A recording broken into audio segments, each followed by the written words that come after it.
Hello, everybody, and welcome to the Get Geek podcast, where we celebrate geek, nerd, and pop culture.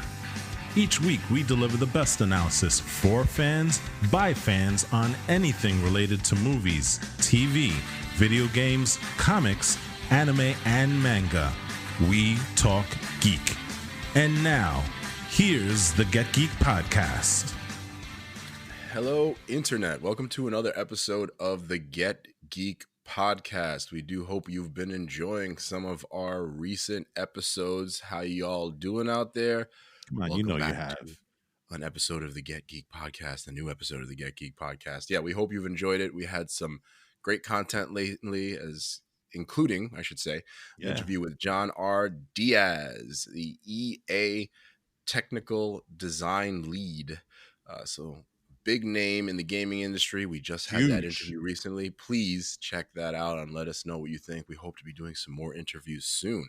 Anyways, let's do our introduction so you know who we are. I'm Jose. AJ. Eli. And this is Walt. Yeah. So as well as that, we've done some great episodes recently talking about Game of Thrones and geeking out about some stuff last week as well.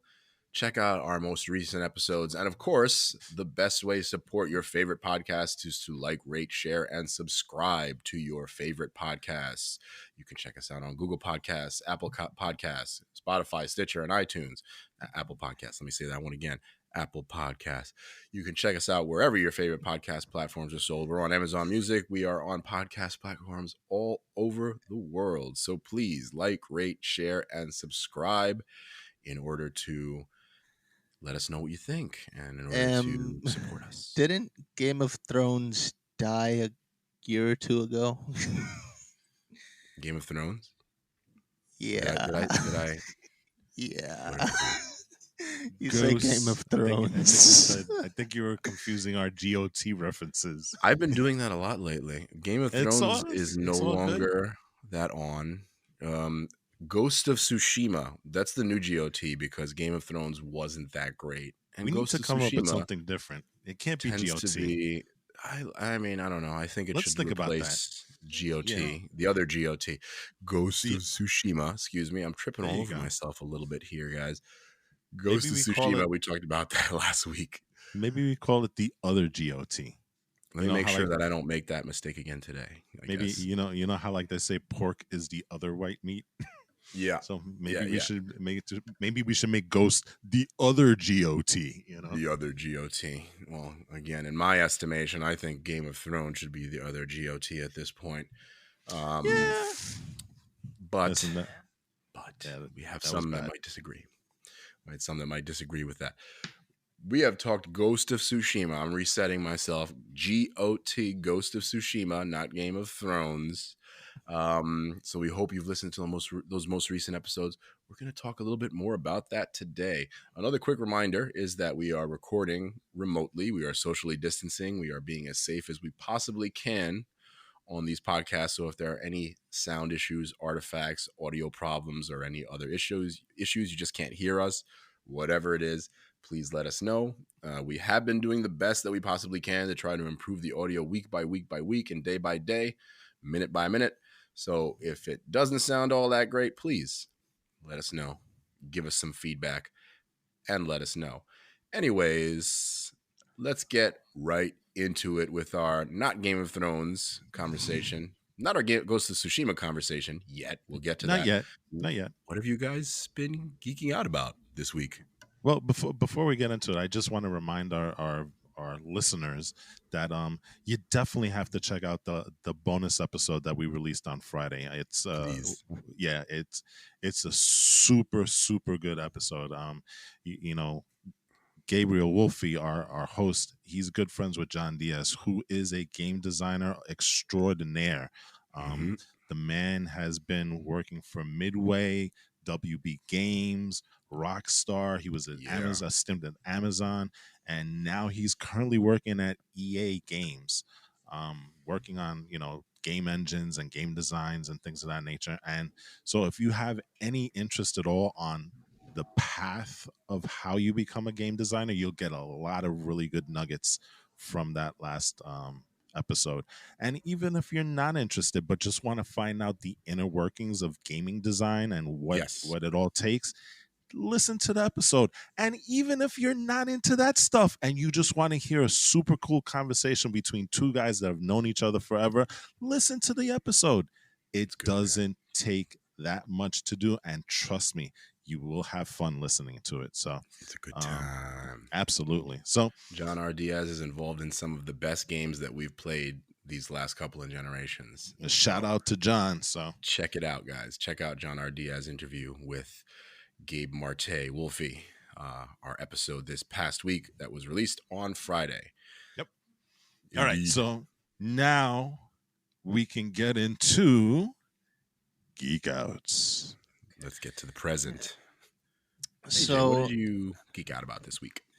it's been a rough week for Geek Outs, I'm not gonna lie. But Yeah. what time I could scrounge together, I was able to play a game. It's a very interesting game. It's called Prey. It came out in 2014. It works on PlayStation 4, Windows PC, and Xbox One. Mhm. Made by Arcane Studios and published by my good friend Bethesda. Hey, Yes, indeed. And Microsoft's good friend Bethesda. Yes. that's true. That's true. Mhm. So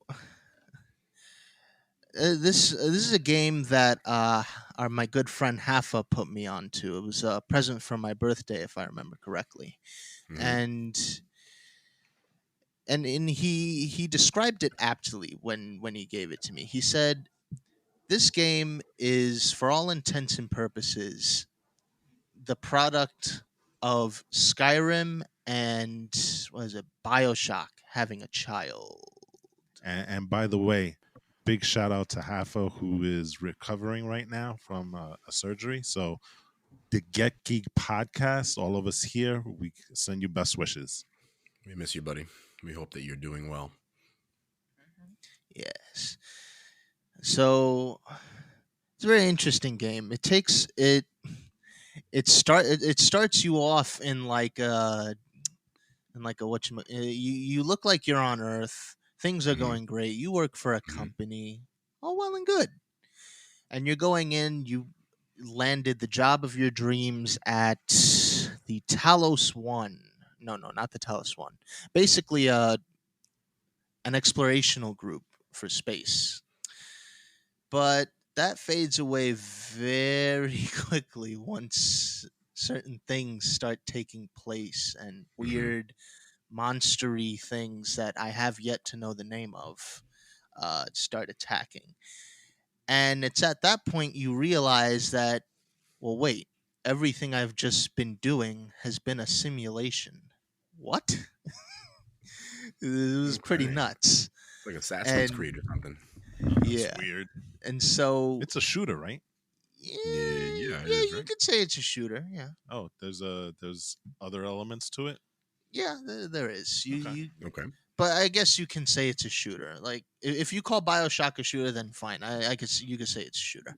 Okay. Yeah, it's like a shooter RPG, I think, is kind of the genre Yeah. that they stick that into. A first-person shooter with RPG elements. There you go. So eventually you BioShock's great. find out you're Mhm. not even on Earth. You're on a space station called, and this is right this time, the Talos One. And oh wow, it's been a really good game so far. Uh-huh. Lots of hoarding, which is something I love to do. And I read every email, hack into every computer I see. It's good stuff. I'm a model citizen in that game. I love games No, like that. I'm not. Love them. Sounds You very like Deus involved. Ex. I've said it It a is million very times, involved. but if you like that kind of game, you would like Deus Ex because it's all about hacking every computer, Yeah. hacking every lock, That is a good game. opening every safe, having every conversation you possibly can. It's a first-person shooter with RPG elements. As a matter of fact, in my opinion, Deus Ex started that trend because it came out on PC in 2001, the original. Mhm. The original really popular first-person shooter RPG game being Deus Ex. But anyway, back to Prey, which is Prey. what we're Yes. comparing it to. Mm-hmm. So This is since I haven't gotten very far into the game. This is more of a first impressions type thing. But Mhm. the big thing I noticed to wrap this up is that this takes place in sort of an alternate timeline, as because once you go through like the first area where you realize, oh, there's a space station, there's a little, I guess, historical museum that's on the Talos One, and Mhm. on a plaque it shows a quote by John F. Kennedy, but he died in like 2035 or something like that. What? So right off the bat, we're already dealing with some timey-wimey awesomeness. Interesting. Yeah, the implication there is that this is the expansion of John F. Kennedy's, space race type thing. his, So his I find that, regime. yeah. So I find that Uh-huh. very interesting. Okay. Yeah. So I'm gonna keep that in mind as I go forward. Yee, it's so cool. That sounds interesting. It plays with with history in a way, kind of like the Man in the High Castle or something like that, where it kind of plays with history and changes it around a little bit. Those are always good bits of fiction, and pretty good for video games as well. The amateur historian in me was very pleased. Oh yeah, Yeah. that's true. I can imagine how exciting that is for you to check that out. Huh. Well, it's interesting that this game is loosely based to the. This is not the first Prey. Oh, it's Mhm. not. Yeah, No, it's not. there was a Prey that came out in 2006 for the console generation of that time. Didn't you have that game, Walt? I think I you had did. that, Yeah, right? that came out for 2K Games. That was brought out by those guys, Yeah. and but this game is not exactly that. I think this is more of a reimagination of that property and Yes. stuff. And Mhm. it's interesting because 2017, when this thing came out, it was largely regarded as one of the best games that year. So Kind of it flew under the radar is because of it being a reimagining, I feel like, of the original, at least in my Yeah, exactly. that, estimation. and I also read that it was in development hell for a while. So Well, yeah, that Mm, usually happens with some of these games. yeah. You hear about the development cycle that takes decades sometimes for some games. So, you know, hmm um, but that seems interesting. How far have you gotten along in the game? like I said, I'm like practically at the very beginning. I only Ah, got past the first area. oh, okay. So you're really just starting it then, right? Yeah. Okay, sounds Oh, that's a interesting. good game. Yeah, I think I'm gonna have to check it out because I know of it, but I don't think I've ever played it. You know. Yeah, I heard of that. I've heard of Prey beforehand, but I never really checked it out. And now it just makes me want to check it out. Oh, and one more thing. The best thing about this game, What's that? two things actually. Oh, One, two things. Okay. smashing glass is so satisfying. Is there any gameplay elements attached to that? Like if you smash glass, can you redirect people to go to that area and then swoop around and just kill them? I have not gotten that involved yet. Okay. But I just like Just it asking. because Asking. normally glass in a game is this indestructible thing that you just can never. It is just so satisfying. Any glass I come across, I just break it for the hell of it. See, I'm Hey, gonna Jose. I'm gonna get flack for this, but you know what the best glass breaking game in history is? Oh gosh. The Last of Us 2. No. You can Well, break you know every what? window. It's a Yeah. good thing Wolfie's not on this podcast because he'd have something to say about that right now. I would you I know? would get pushback that the We would have to glass start. breaks We would have to have another incorrectly debate. according to physics, that the glass breaking is wrong. No, the glass breaking is awesome because not only can you break every glass of every window in the game, the sound effect is great. It has that little ping that you don't normally hear when glass breaks in video games. You just hear the glass shattering. The sound effect is great. But when you're walking around the area after you break the glass, you hear the glass crunching under your feet. That's So good. there's a lot of detail to it. But anyway, Yeah. I'm going to move on Attention for before we get detail. too caught up in a game that is very divisive. I'm Yeah. sure half of the people that were listening have now left. Like I said, we'd have to have another debate episode on the effects of glass in The Last of Us Part 2, you know. On the glass sound effects. Exactly. And those other various details. We've had too many debates this cycle this year, so, you know, let's leave it at that. I'm going to stay away from that. I'm sure, though, when we get to our Game of the Year conversation, I am Oh. not saying that's my Game of the Year, but I'm going to say that we're going to have a small conversation about some of these games. I'm just going to say this. Game of the Year, we're going to be talking about it shortly, so, you know, that's all I got to say. It might be surprising. That's all that I'll say. And so the second thing that is really great about this game is that according to a blurb as I read as I was playing, there is no right or wrong way to approach a mission. It all depends on how you build your you build out your character, what attributes you give him.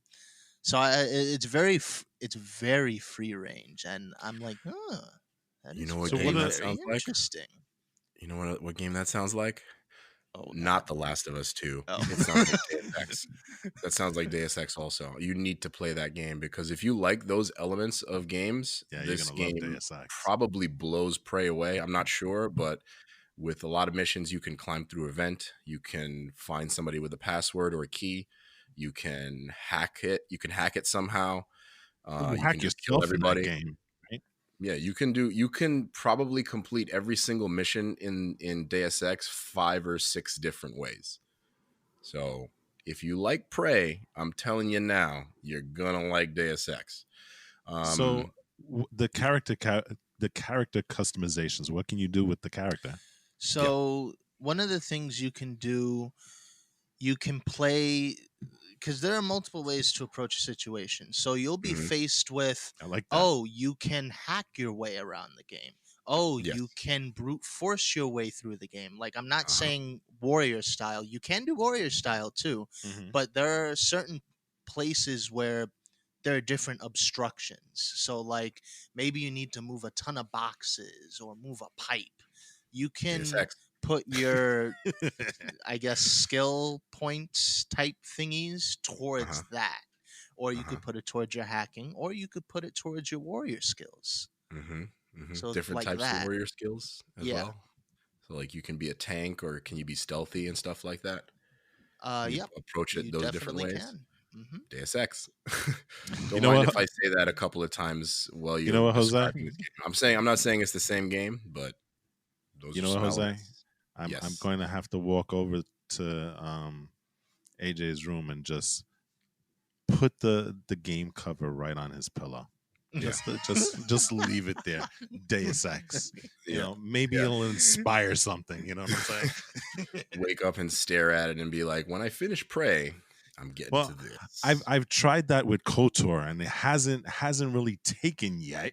We need that to happen so we can have our big Star Wars conversation about deconstruction. Just saying. Because you cannot talk about Star Wars and deconstruction without KOTOR 1 and 2 especially. Hey, AJ, have you played KOTOR? Just asking for a friend. Listen, I'm gonna put it this way. There is no reason. Fine, you don't want to do KOTOR. That's fine. KOTOR 2. Who is on the cover of KOTOR 2? But you guys are always telling me I have to play number 1. But that's what I'm saying. You have to play one of them. Who is on the cover of KOTOR 2? Please tell me. It's Nihilus, and that's. Say it again. One more time. Nihilus. Say one more time. Like that guy a little, don't you? Who is your favorite Sith Lord of all time? That would be Nihilus. Indeed. Again, asking for a friend. I just gotta say though, but like there have been these rumors that have been growing over the last couple of years that KOTOR is going to get a re-release. So I kind of get the hesitation if that's the reason for it, and if not, that's not the reason for it. I don't know what's wrong with you that you. I cannot lose all my saves. I'm 100% on board. You won't lose your saves. You won't lose your saves. It'll translate. Happened? Because I had gotten a certain way through the game, but as I was doing like a console switch, I lost everything. Play it again. It's good enough to play again. I've started to play it again. I haven't beaten Yes. it again, but I've played it like 5 times. it's worth I'll it. probably Anyway, play it 6 times. you got to Play it. play many games, including that one, KOTOR. because that is related to a conversation we need to have, and you can't have it. AJ. We're not going to have that conversation, Walt and I, without mentioning that property. It's just not possible. AJ, just play it. Play it, please. Just do it. Play it now. Just do it. That's all I'm saying. Anyway, moving on. That wraps up Prey. Oh, Pray, pray, and slay. All right. Pray All right. that you play KOTOR. Yeah. Please. Add that and put that in Deus Ex under his pillow. But KOTOR first. Because That's going to be a pretty big pillowcase. Well, yeah. With all the games he has to play. Speaking of moving on and transitioning, maybe we should carry on to Carreon. Ooh, That was okay. good. That was good. Okay. Smooth. Okay. Go for it. Okay. Carreon or Carry Let me put on my Carry dank on. shades. It's Carreon. It's Carreon. It's Carreon. No, it's not. I'm pretty sure. It's Say it Carreon. right. It's Fine, definitely okay. not Carreon. Carrion. It's Yes. this is a video game that I heard about from PewDiePie. I don't remember when he played it, but he made a YouTube video on it, and I was really PewDiePie. intrigued by the gameplay. PewDiePie is awesome, but it's really interesting with the how you play the game. Generally, because it's a reverse horror game. Because you're playing. Okay, I'm gonna put it to you this way. There's a monster taking over a facility with a bunch of military people and scientists.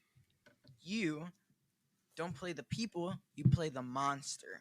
What does that monster look like? It's like some sort of freaking octopus or Octopus. So it's like the flood. yeah, it's like the flood. It's like the flood.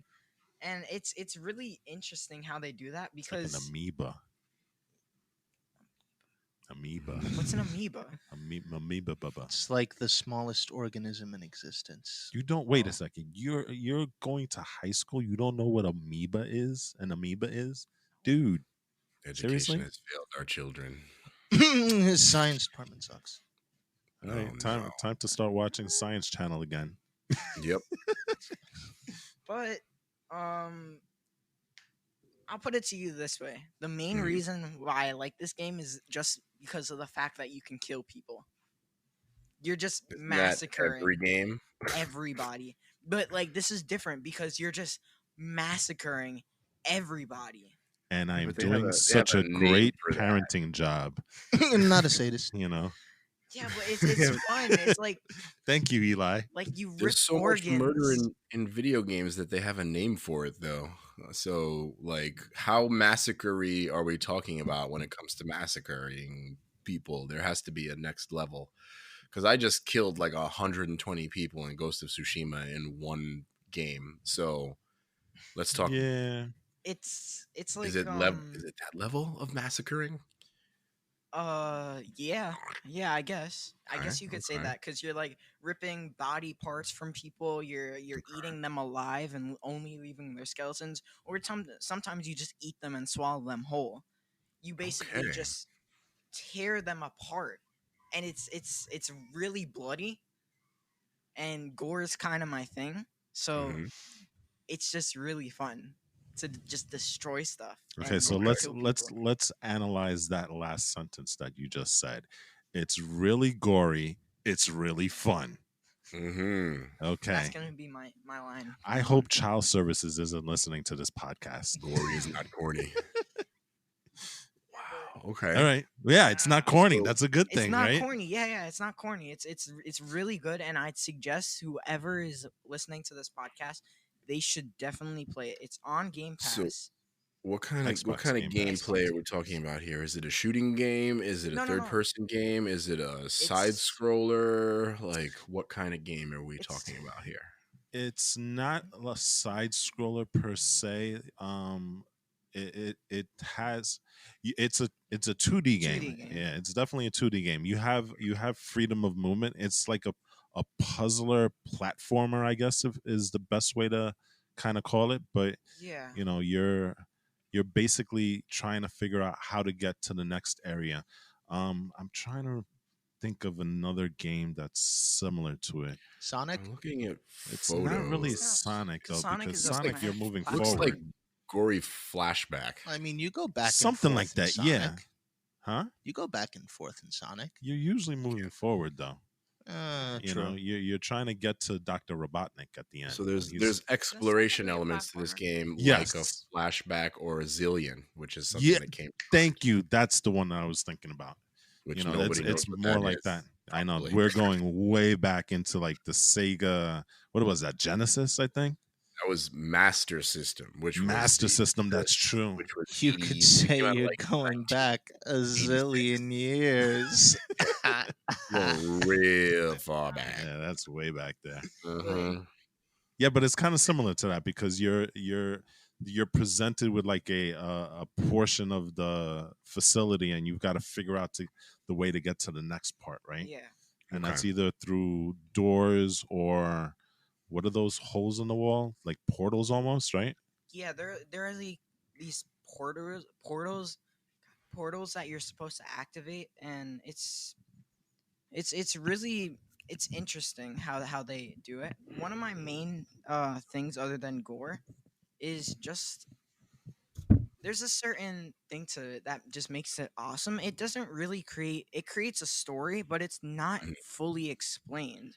You Okay. just it I guess since I haven't played through the whole entire game, I'm kind of confused, but it kind of It seems actually like has a story. yeah, it It does? kind of seems like it is creating some sort of story. But I think it leaves it up to your mostly to your imagination. So it gives you like a baseline of very, very, very not well fleshed out story, like a Yeah. very simple story that you kind Which of is- go with, right? Yeah, because That's good for horror, I think. Yeah, Yeah. that works. you that mainly play the mystery. monster. Yeah, Uh-huh. but you mainly play the monster, but there are times where you just switch characters. You're forced to switch your character to like a scientist analyzing what's in its path, I guess. Mm-hmm. Okay. What it left behind, and it's really interesting. The Also- cool You thing, play the cool thing a is couple how it expands, right? Yeah. You got to talk about that because that's so cool. as you eat people, you expand and expand and expand. So you're literally just an entire blob filling a hallway, just ramming through everything, Tentacles running all straight, over yeah. the place. And it's Mhm. Mouths, crazy. right? Yeah, and it then has like 8 mouths or something like that, right? oh, and then there's also this thing where there are like these little capsules, I guess. Okay.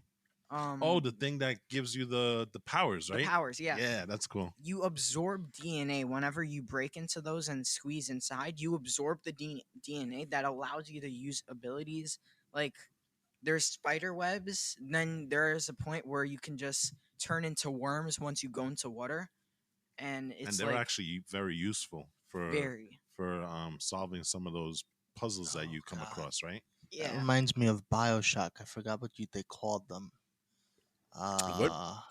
That mechanic. It reminds me of Bioshock. You know the things you used to pick up from the plasmids. Yeah. Oh, okay. Yeah. I What don't know. what is there anything in the game that's like what is threatening to a gigantic monster that can rip through hallways? Like how do Yeah. they Yeah, how can they there even are stop some. you? Actually, uh okay. It's very you're gonna think at the beginning of the game that you're overpowered, but really you're not. Once you get up to people with flamethrowers and miniguns, and there's points where there are gigantic robots just with freaking Lasers, there's Plasma lasers and technology. drones. I forgot the Turrets. gun name. Turrets. Oh yeah, And okay. stuff like that.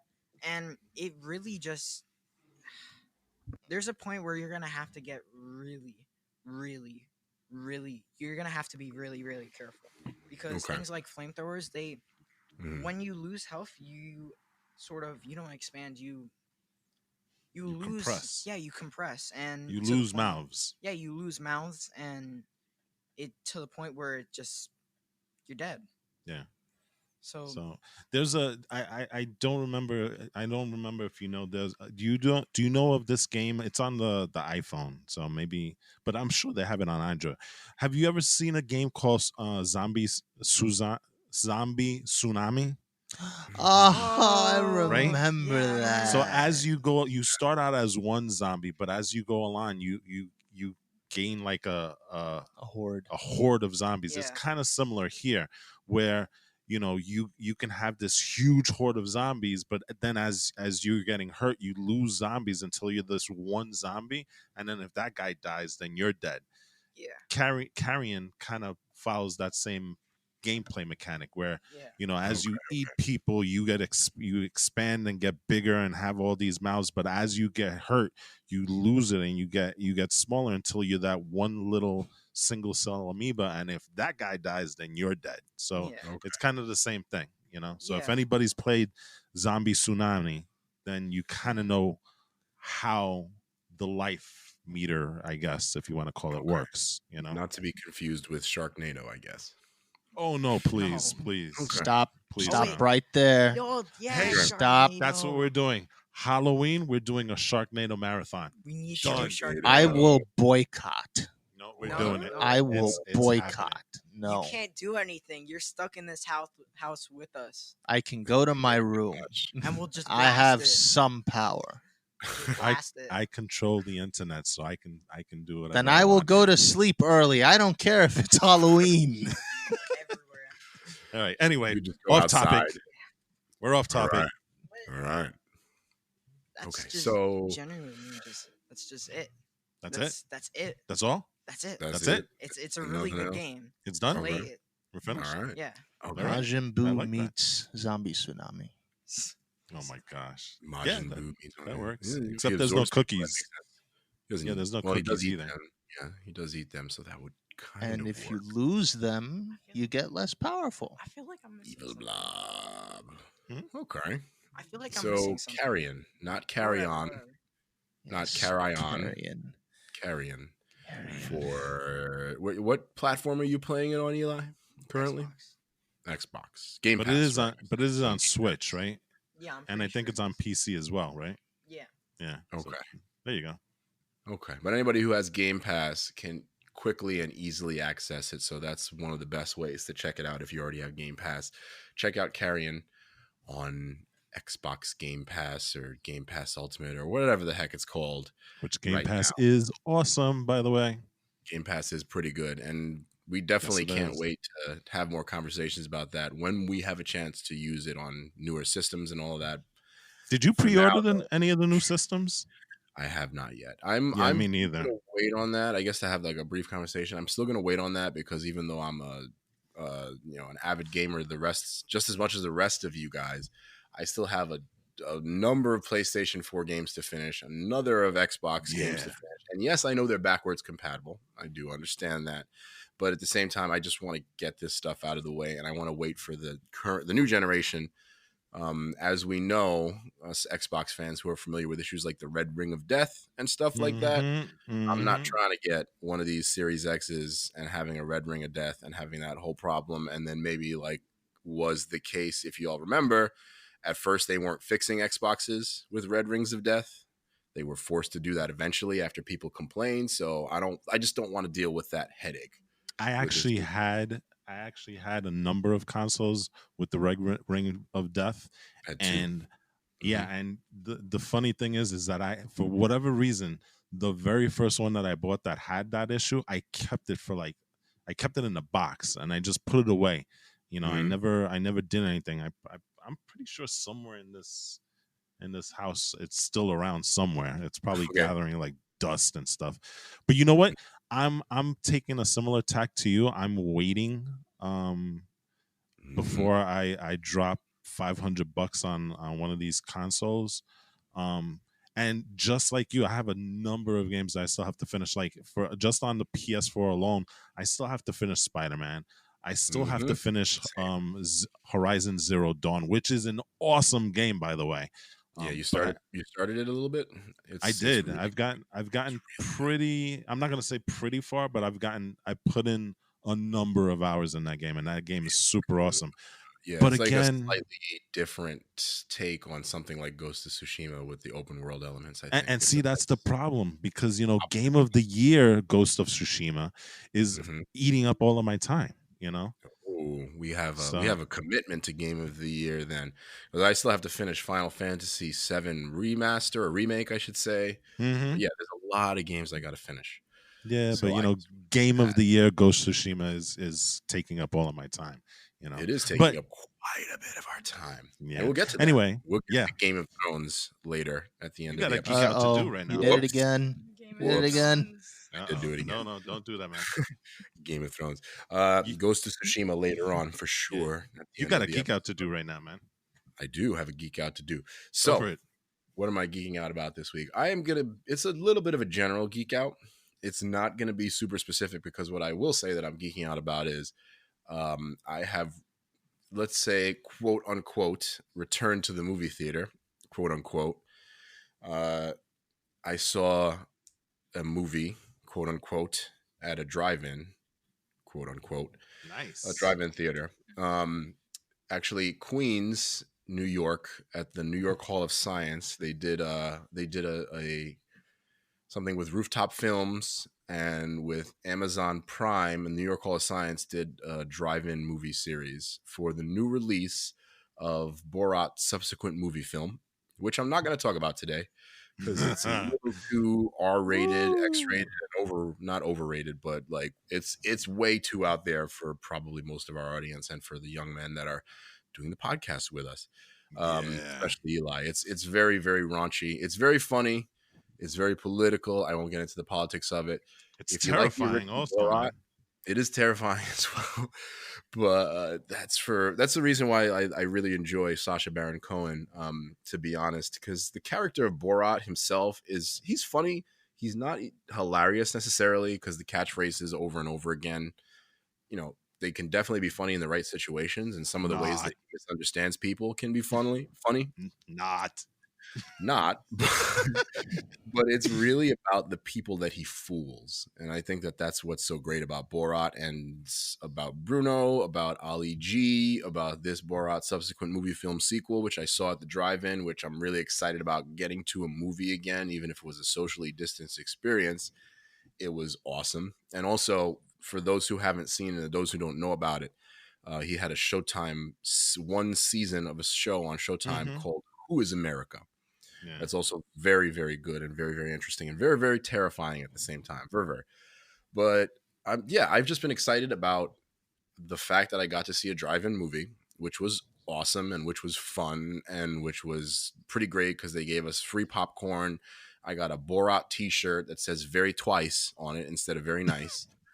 Okay. I got like these socks with like red, white, and blue Borat socks, a Borat 2020 Make America Nice Again pin. So they gave you all, like, Amazon gave out all this swag. So it was like, welcome back to the movie theaters. Here's some free stuff. Enjoy the movie.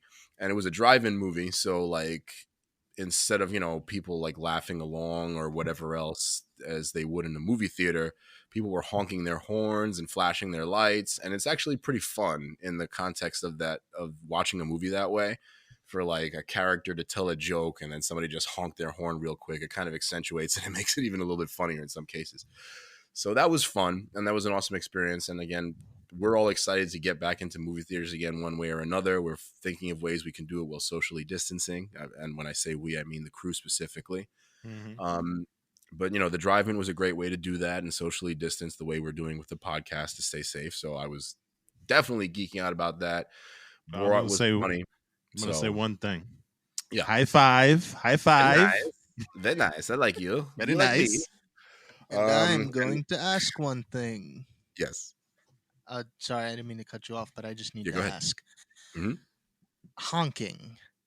Yeah. I can find that becoming easily obnoxious when I'm trying to hear Oh what no, these it's guys are trying to say. So yeah, I'll how tell does you. that work? Yeah, but it's Well, you the gotta reason remember. why it was a little bit easier is because the sound didn't come from the screen you put on a radio station in your Yeah, car. exactly. It You comes could through your hear it radio. perfectly. And Oh. your windows are pretty much closed because they're enforcing that because of social distancing again and all of those things. So you can crack like one of your windows on the left side, Hmm. but that's it. So like when people honk, not only they're not like, leaning on the horn like somebody might do if they're annoyed in traffic. Somebody might like do a quick little honk. You might like hear Beep two or beep. three cars honk real quick after like a good Oh, joke or like somebody says something that they agree with. So it definitely didn't get annoying, because it wasn't too interesting. loud. It was fun. If you guys get a chance to find a way, I mean, the crew, Walt, Eli, AJ, and of course Ami, if you get a chance to go see a movie at a drive-in at some point, Yeah. check it out. It's a lot of fun. I've actually seen two films recently at the drive-in, and the other one I saw was actually a documentary. Um, so I considered a movie going experience. I consider this more so a movie going experience in a sense because it's a fictional movie and like more of a big release tent pole. The other movie that I saw in a drive-in, I saw in Brooklyn at the Navy Yard, if I'm not mistaken. I saw Yeah, and the that's John new, right? documentary. That's relatively new, but they've been Yeah. doing it for a while because I saw Endgame a third time there or a Really? fourth time there last Okay. summer. Yeah. See, Yeah. one of the things that why we haven't done drive-throughs is because the times that I have looked, it's all the way upstate in New York, and it's like, to get to the movie theater, it Mhm. takes a movie to get up there. It's like a 2 or 3 hour drive for us, So It's we've kind of kind of dumb because there's places in Queens and in New York that are Long doing it. Island. So, Long Island's got yeah. plenty of space to do it. Queens, Brooklyn. There's the But I can rooftop see, films. You I can can look up see it that website and you can being find some stuff there. Yeah, I can see it a little bit harder in the boroughs because we're just so tightly packed here. But you know what? Long Island is a big open space. You have places where you can do it. I know we've been to Mhm. movies over there, but on the lawn, right? Like in the park where they set up this big screen and everybody Yeah. brings a chair and Yeah. whatnot and we watch it. So you could do drive-throughs in Long Island. You just got to figure it out. That's normally what Rooftop Films does.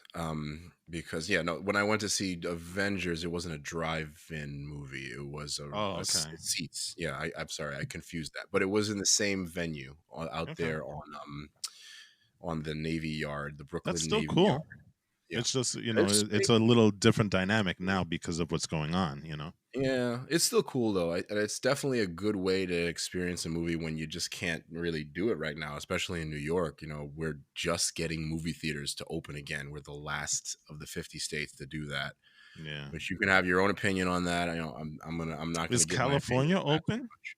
Yeah, California. We California are is the open? last. We are the last state to have movie theaters open up. We are Wow. definitely the last state to have movie theaters Okay. open up. That just happened on the 23rd, right? When I Yes. saw Borat.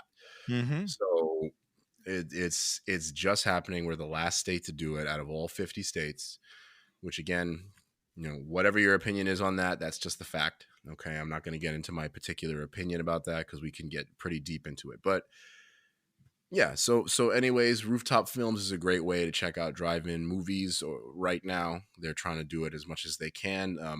AMC, which is on the ropes right now, might go out of business. They're doing private That's screenings for up to 20 of horrible. your friends. That's So that's horrible. something we may or may not explore. Like I said, we want to try to get back into the movie theater experience. I We don't want heard to it's lose ma- the I heard experience. it's mad expensive. Like they tout it as It can being $99, but I was reading somewhere that, depending on the market that you're in, they mark it up. And then there are other extenuating, like for example, the guy Well, I that can give you the particularly did it, specifics. I know he the was specifics. Oh, you do? Okay. Yeah. So it's $99 for older movies. If you want to go There see an you older go. movie, it's $99 to rent out a whole theater from AMC with you and your friends. That is a flat $99. So if you want to Mm-hmm. go see, I think like Inception was like one of the movies you can watch or something like that.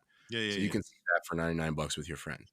If it's a new film, and when I say new, I mean New Mutants, Tenet, Tenet. The War on Grandpa, which I'm not going to watch, but it is a Nah, new we'll pass. starring Bobby De Niro. Yeah. The new films, depending on the market, are between $150 and $350. That's what I heard. That's what I heard. That's the So, specific. So it depends on the movie. It depends on the theater, yep. how much you're going to pay for a new movie. That said, if it's like $150 or $200, I'm still down to do it, because if you get like 10 or 20 of your friends, it's still a pretty reasonable price. It's the same as going to see a movie regular priced, basically, if you do it like that with a small group of friends. And if you have the whole theater to yourself, you can socially distance. But for everyone who's not clear on that, that's how they're doing it at AMC. It's $99 for as many people as you want, up to 20 for a private showing of older movies, and it's between $150 and $350 for the newer movies. Okay, so for anybody who's interested in doing that. So that's my first geek out, and the other ones, like I said, are going to be a little bit smaller, a little bit more general, but it's mainly like excitement about things that are coming out. We got the Mandalorian next week, so Woo! Super excited about that. Super excited about getting ready to talk about that with you guys.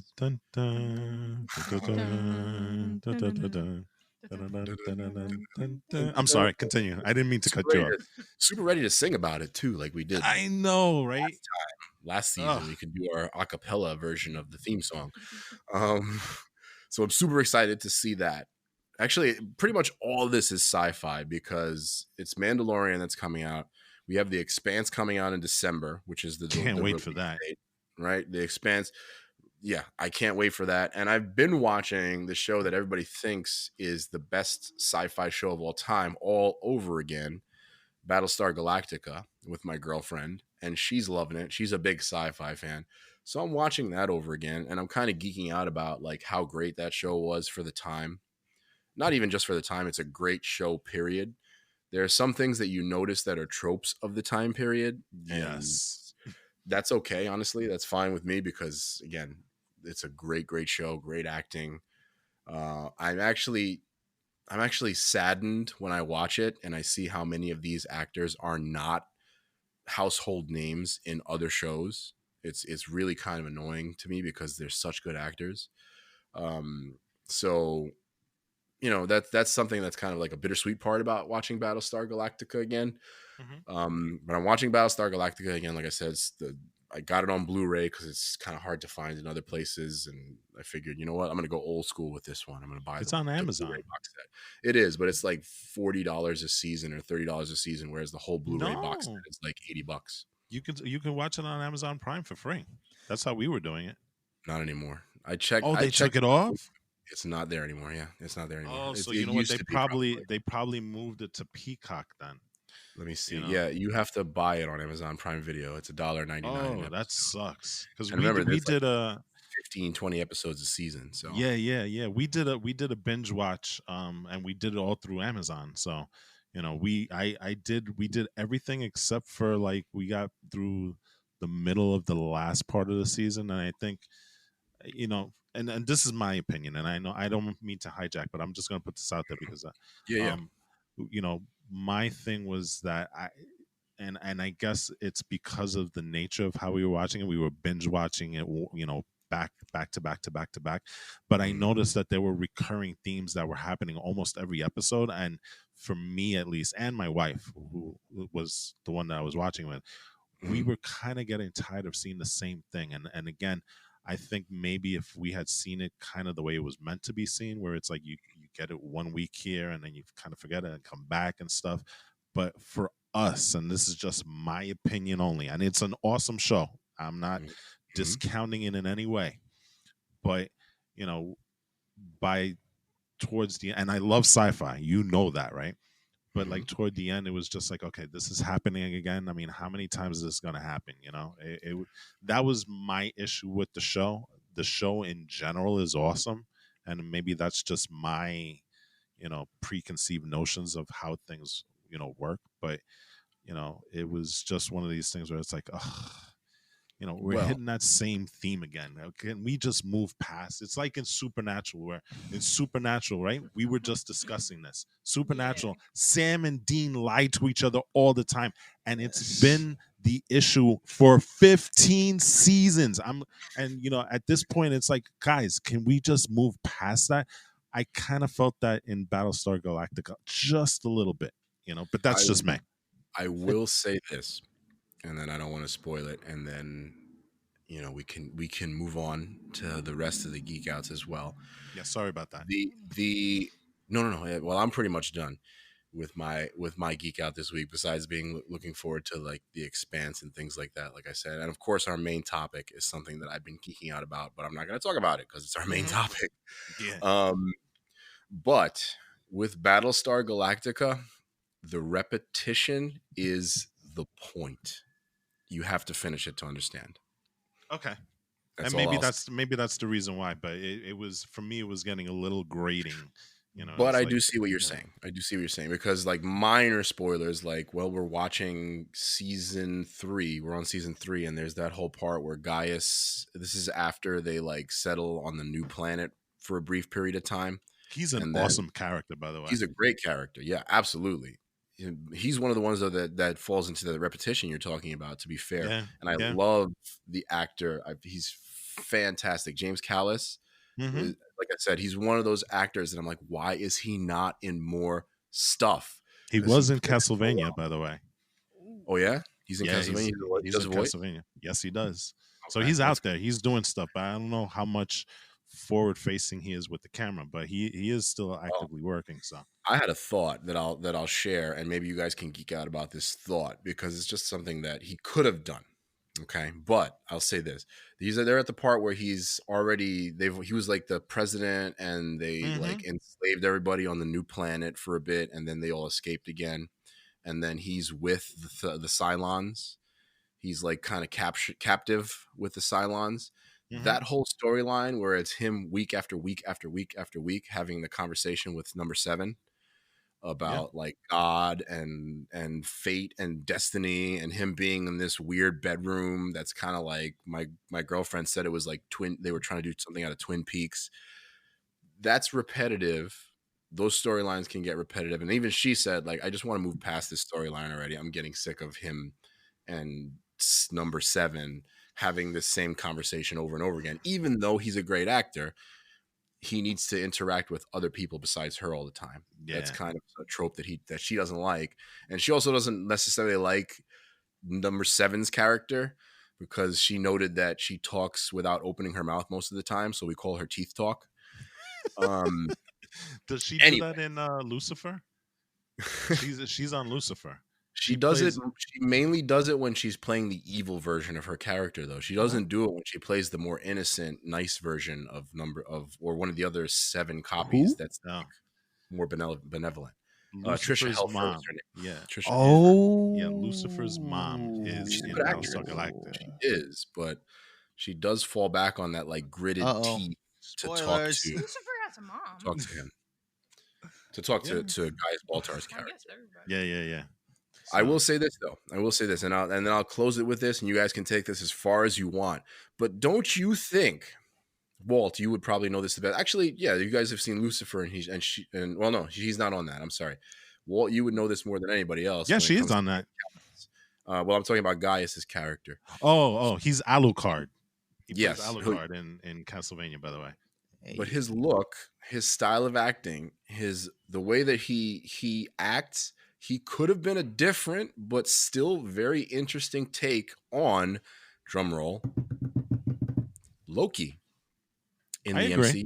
I agree. He's got that sniveling quality, that you always see, they're just boiling underneath. You see that everything is about him and how he can manipulate a situation to make him come out of it on the other side better.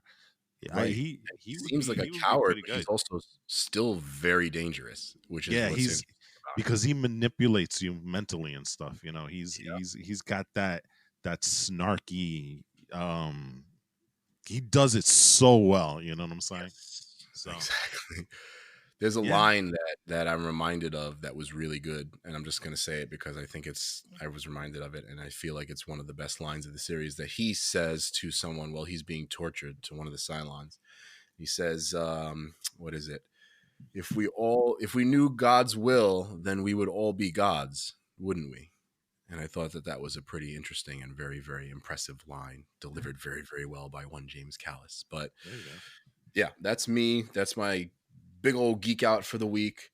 And I would like to know what everybody else is geeking out about right Well, now. if it's any consolation, just a quick side note. Hmm. Walt did point out to me that one of the guys from Battlestar Galactica was coming on to Supernatural. Okay, that being He's playing Adam, as in the oh, first man, which is going to be Yes. interesting. He. Oh gosh, what was his name? He played the right hand man to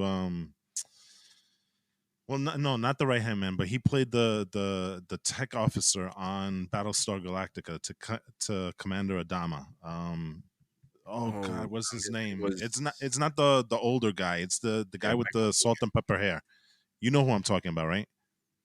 he was the first officer, not the Yes. Spanish kid or the Spanish looking kid, Yeah. Gata Yes, or I no? think that's him. I think that's him. Oh, okay. Yes. That would be Alessandro Giuliani is his name. Hold I on. don't know if I'm that gonna. I'm was gonna.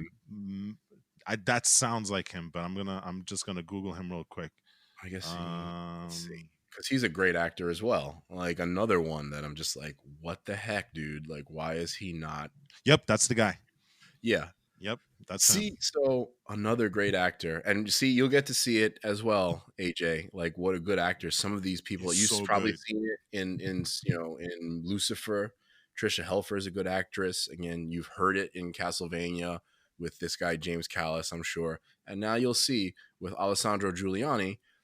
This will give you more reasons to watch Battlestar Galactica, is what I'm saying. All these Yeah. actors are fantastic. Michael Hogan, actually, I'm going to give him a quick shout out because he played Saul Ty. He played the older gentleman who was the first officer, as you mentioned, Walt. And it's pretty sad for fans of the show, for fans of sci-fi.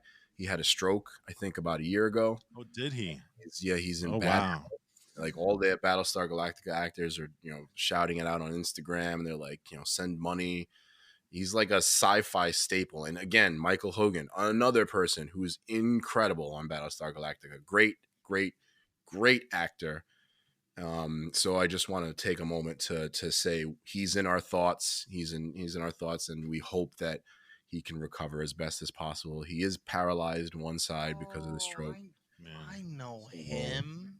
It seems like most of the actors have been kind of relegated to character actors in different shows, and pretty much, playing the supporting roles and stuff. pretty much. I But think only there are some really talented people on that. Gareth Race. Yeah. I mean, And hey, Peacock is supposedly doing a movie, a follow up movie to Battlestar Galactica. So that's true. let's see how that goes. So let's see what happens when they return to the whole Battlestar Galactica storyline. But for me, Dang. that's it, guys. That's what I'm geeking out about this week. All right, so I guess that Follow leaves me, right? Sir. Freaking knew it. So Yes, sir. I'm geeking out about something that I've discussed before, and I try and put it out there as much as possible because I want people to see this show. And this is a show that's on Cinemax. And no, it's not one of these shows that I remember back in the days. People used to think Cinemax as being Skinemax, where you had all those, adultish type of movies and stuff, right? But if you look at Cinemax nowadays, they really, really have embraced the action genre. The series that they pump out from that show. Some of them, they come from over the pond. There was a show that I used to watch called Strike Back, which is an excellent show. It's a guilty pleasure and stuff. But if you love action series, that's a show that you would like to see. They also have shows like Quarry, which lasted for I think one season, which had Tom Hardy light on it. Which was what's that guy's name? He's Logan got Marshall green. Green. There you go. Thank you. Yeah. You know, and that was a pretty good show while it lasted. Now, not the greatest thing, but it was a very interesting show. Right now, all of us are currently watching the newest action show come out of Cinemax, and we spoke about that the last time, which is Warrior, which is a show that's based on Bruce Lee's writings, and Great episode that you guys did. Definitely right, check it out yeah, for the exactly. podcast listeners. But the show that I'm geeking out over, and this is probably in my mind one of the best action shows that I've seen in a long time, is Banshee, and that was on Cinemax, and that was it came out maybe I want to say about 10 years ago, give or take. 2009, right? 2009.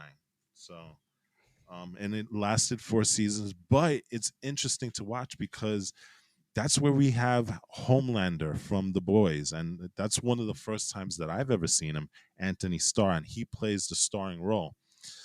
Actually, no, the show came out in 2013. Okay, thank you.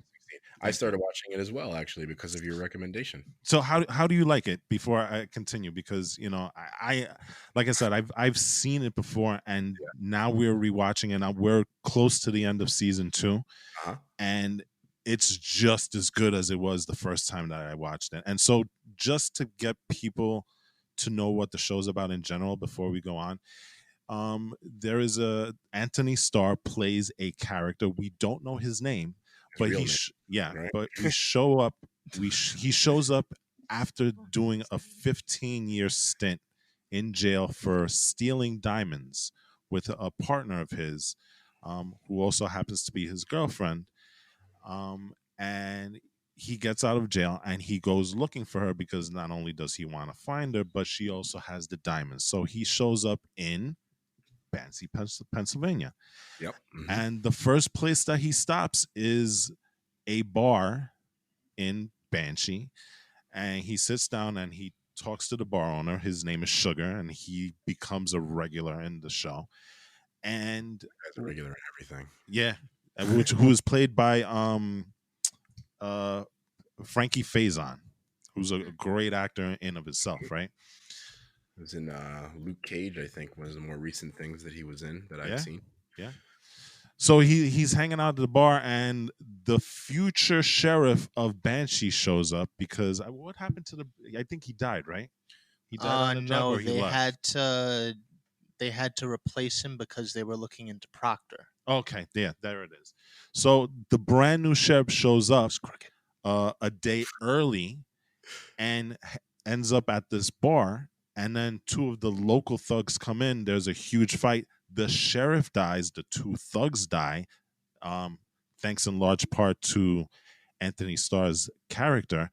And so, what does any self-respecting criminal that's coming out of jail after being there for 15 years and looking for his girlfriend and looking for the diamonds that she has and knowing that she's in that community? I'm going to take the identity of the sheriff that just died. Why not? Yeah. And so hilarity ensues, and so, the whole show is about him trying to become the lawman of this Amish country town. And, there is corruption. There's a particular figure in that town who's, I guess you would say, kind of like a gang lord, right?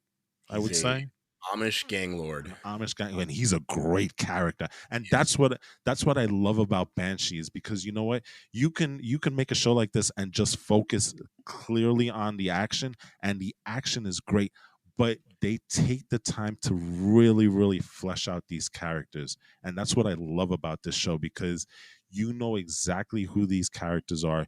You know the actions that they would take. And Jose, tell me if you agree with me. There's really no character that's either good or bad. They're all different shades of gray. That seems to be the case so far. What I will say is that I think that a good example early on. I've seen about 4 episodes in the first season, so I haven't gotten super far yet, but I can give you the gist of it. And I think one of the things that gives you the gist of the show is one of the more fun fights from the first few episodes. I don't recall the character's name, but this is a spoiler. When he fights that MMA guy that comes to Banshee. Oh yes. That was so satisfying. Yeah, that jerk who hurt that poor woman, abused that poor woman. He's a womanizer, he's a jerk, he assaults women. This MMA guy, he beats people up for no reason. He's basically the worst kind of person.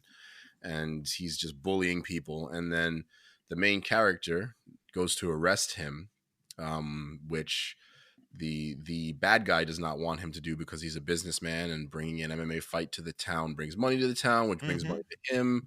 And that's kind of like the gray area that you're talking about, because he genuinely seems to want to make Banshee a better place, the bad guy, but also it makes him a hell of a lot of money and gives him a hell of a lot of power to do so, to like rule over this. He's like a big fish in this small pond, kind of. Right. But like that's a good example of like character building too, because he beats that guy up and shows that he's not going to be corrupted. He's not going to just like do the standard thing that everybody else does. Even though this guy is a freaking jewel thief that just got out of prison, he has some sense of morality. He's like, I'm not going to let this guy get out of prison for an extra night. And just because he's some rich MMA guy, he still deserves justice. And the fight's really cool. And then the line at the end of the fight is really cool, because the one female cop that's a part of that, he's the sheriff of the town, obviously. So the one female cop that works for him says that he's going to be like the old boss, the old corrupt sheriff. Yeah. And then as he's walking away, after those two beat the crap out of each other, him and the MMA guy, and he wins by fighting dirty, which the MMA guy doesn't do as much, actually, which again, interesting black and white stuff there. He says to her, she says a line from a song, "Meet the new boss, same as the old boss." And then he walks past her all beaten up, and he says, "Meet the new boss," as in like, I am not the same as that last guy, right? So character building moments like that. Oh, it's great. Yeah, a lot of that goes into the show. It tells the story through the action, which is an effective way for a show to be an action movie. That's why we had our favorite movies of the last decade. That's why Mad Max basically was my favorite movie of the last decade, because it's an action film from start to finish, but there's an incredible story being told in the midst of, and indeed by, those action scenes. So that's my take on Banshee. There are literally characters that only last for an episode and are just awesome. I'm sure. And see, that's the thing, because you take a character that in essence probably in any other show would be a throwaway character, and you devote an entire episode of building his character and the dynamics of all the characters around him that gravitate towards him, and then you kill him off at the very end of the episode. And that's why I love it, because they find ways to give you really enriching characters in not a lot of time. And literally you're like, oh man, I wish I had seen more of that, because he was so interesting in the 40 minutes that I saw him. So it's like GOT, Ghost of Tsushima. Oh no, I mean Game of Thrones. It's like Game of Thrones. Yeah, right? But I mean, I'm telling you that there are so many moments in the show that you're just like, wow, that's amazing. Wow, I can't believe it. And the thing about it is that these are characters that once you get to know them, you understand what they do, you believe what they do, and there's no going back where it's like, why did he do that? Why? They're very consistent in how everything works. And I love how the town is a character. I love the interplay between the main character, Anthony Starr, who is Lucas Hood, the sheriff, right? That's the identity that he's assumed. And the interplay between him and his own police department. He's got Brock, the guy who thought he was going to be the sheriff, and he's the by the book guy, and he sees Lucas Hood breaking every single rule there is in terms of policing. And he has this interplay. Is like, oh, are we gonna really let this guy do this again? Like, how many times is he gonna break the law being a lawman? Yes, he gets results, but this is the wrong way to do it, right? And I also love the fact that the sheriff's department, the police department, because the last one burned down, they're working out of an old Cadillac dealership. And literally there's a Cadillac in the show, in the department itself. I mean, these are the things that make Banshees, as a town, so interesting, and the characters are so well thought out of. You know I who the like I bad said, guy reminds me of? Can I just yeah. stop you for a second a little bit? He kind of reminds me of Kingpin. Because Who, he's Proctor? Proctor. He's like He a does. giant. He does. Because he's like A this very guy skinny Amish, frail looking. yeah, You but never know that he's as much of a badass as he is. well, you get those hints in the early episodes where he does like he beats the crap out of one. He beats one guy's face in, and he like has the dogs eat some other guy. Like you can get this sense that like, and like he takes off his shirt. He has those weird tattoos. You get this physically imposing sense from this guy, even though he's not that big a dude. Like he's going to be able to kick some ass when he finally starts to fight. And I don't know that, but you guys probably know that. And like I said, Yeah. with him, he's so interesting because the interplay with him, he is an Amish. He is of Amish faith. I guess that's what you would call it, right? Yes, mm-hmm. And his family has lived in Banshee for what he said, 150 years. A long time. And so he has a brother there. He has a father, but he's been kicked out of the Amish community, and he doesn't have any relations with his family because of the actions that he takes and how anti-Amish he is. You know what I'm saying? His niece is the only one that I've seen that he has a relationship with so far. Right, exactly. And you've seen separated herself to a certain extent from the Amish community as well. Yeah, man. So, like I said, that's what I've been geeking out, and I can't recommend this show enough. If you really love action, you really got to check out Banshee because, you won't be disappointed. It's 4 seasons. I think each season is like 8 to 10 episodes long. So you can get through it pretty quickly, but guarantee you, if you love action, you really got to check it out. Anytime somebody asks me, hey, what's a good show that's got lots of action? The first thing I say is Banshee. You got to watch Banshee. So, and quick shout out to Frankie Faison again, because I was just remembering the latest thing that he's going to be in is he is in The Expanse season 5. Get out of here, really? Yeah, watch the trailer. I haven't seen the trailer yet. I know you sent it to me, and I was super excited, but I haven't actually sat down and seen it yet. Mild spoiler. He is somebody from Amos's past, Murder Snuggles past. That's what we call him, Murder Snuggles. Okay. Me and my girlfriend call Amos Murder Snuggles because he's like a big baby that kills people. But yeah, he's somebody connected to Amos's past intimately because Amos goes back to Baltimore in season 5. I can't wait. And Frankie Faison, by the way, I think that's a little bit of a cool Easter egg, and then I will move on, I promise you. But like Frankie Faison, one of his most famous roles is from The Wire, which takes place in Baltimore. Mm-hmm. And now he is returning in a show about space. He is still in Baltimore. I just thought that was kind of interesting. But anyway. Anyways, The Expanse season 5. Like I said, I was geeking out about that too. Y'all got to watch it because it's freaking great, and we got to get Wolfie to watch it because he hasn't watched it yet, and that's blasphemy. Yes. That's terrible. So let's move on. What do you think, guys, to our main topic? GOT, Ghost of Tsushima. Game of the year candidate. I will go that far for myself. In my mind, game of the year. It's a game of the year. That's it. You were already on board. Well, I was. This was the game that we all bought, not just because you suggested it, but like everybody who got The Last of Us 2. Well, you haven't gotten it yet, but Wolfie got it to try it because I thought it would be game of the year candidate, and I got Final Fantasy Remake, which I have to finish because that is a game of the year candidate as well. But yes, let us talk my game of the year candidate and Walt's game of the year pick. Period. Ghost Hard of stop. Tsushima.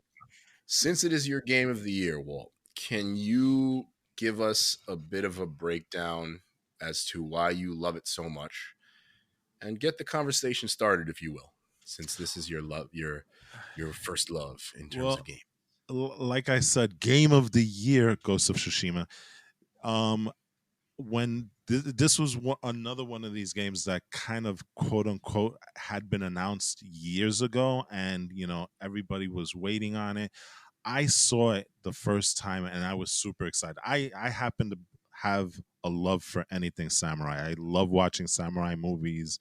I try to read up as much as possible. I have comics, and things of that nature. So when I saw that, you know, my thing was that this is something that I pray and hope was going to come out well done. And so, we didn't hear about Ghost of Tsushima for maybe about a year or two. It was kind of one of these things where they announced it and then nothing. It's There like a was no one. 2016, Yeah, 2017. Right. something like that. And like there was no new news. It was just, here's what we're working on. See you 2 years from now. We're Yeah. not going to talk about it. We're not going to say anything about it. And so when, it dropped, I think last year, that they were, not only releasing it, but getting ready to release it, that's the point where I actually pulled the trigger and bought myself a PS4. The only reason that I Was it late last I year, I guess? wanted, yeah, the only reason that I bought a PS4, because I'm an Xbox guy. I have been. I've had Sega, Dreamcast. I think I had the original PlayStation. And I think I had the PlayStation 3, but I never really used it all that much. I'm Well, you more gave of it an to Xbox. Yeah, the me. PlayStation 3, right? Yeah, that's the only one I didn't have, that I didn't purchase, and yeah, you gave me that one, so thank you.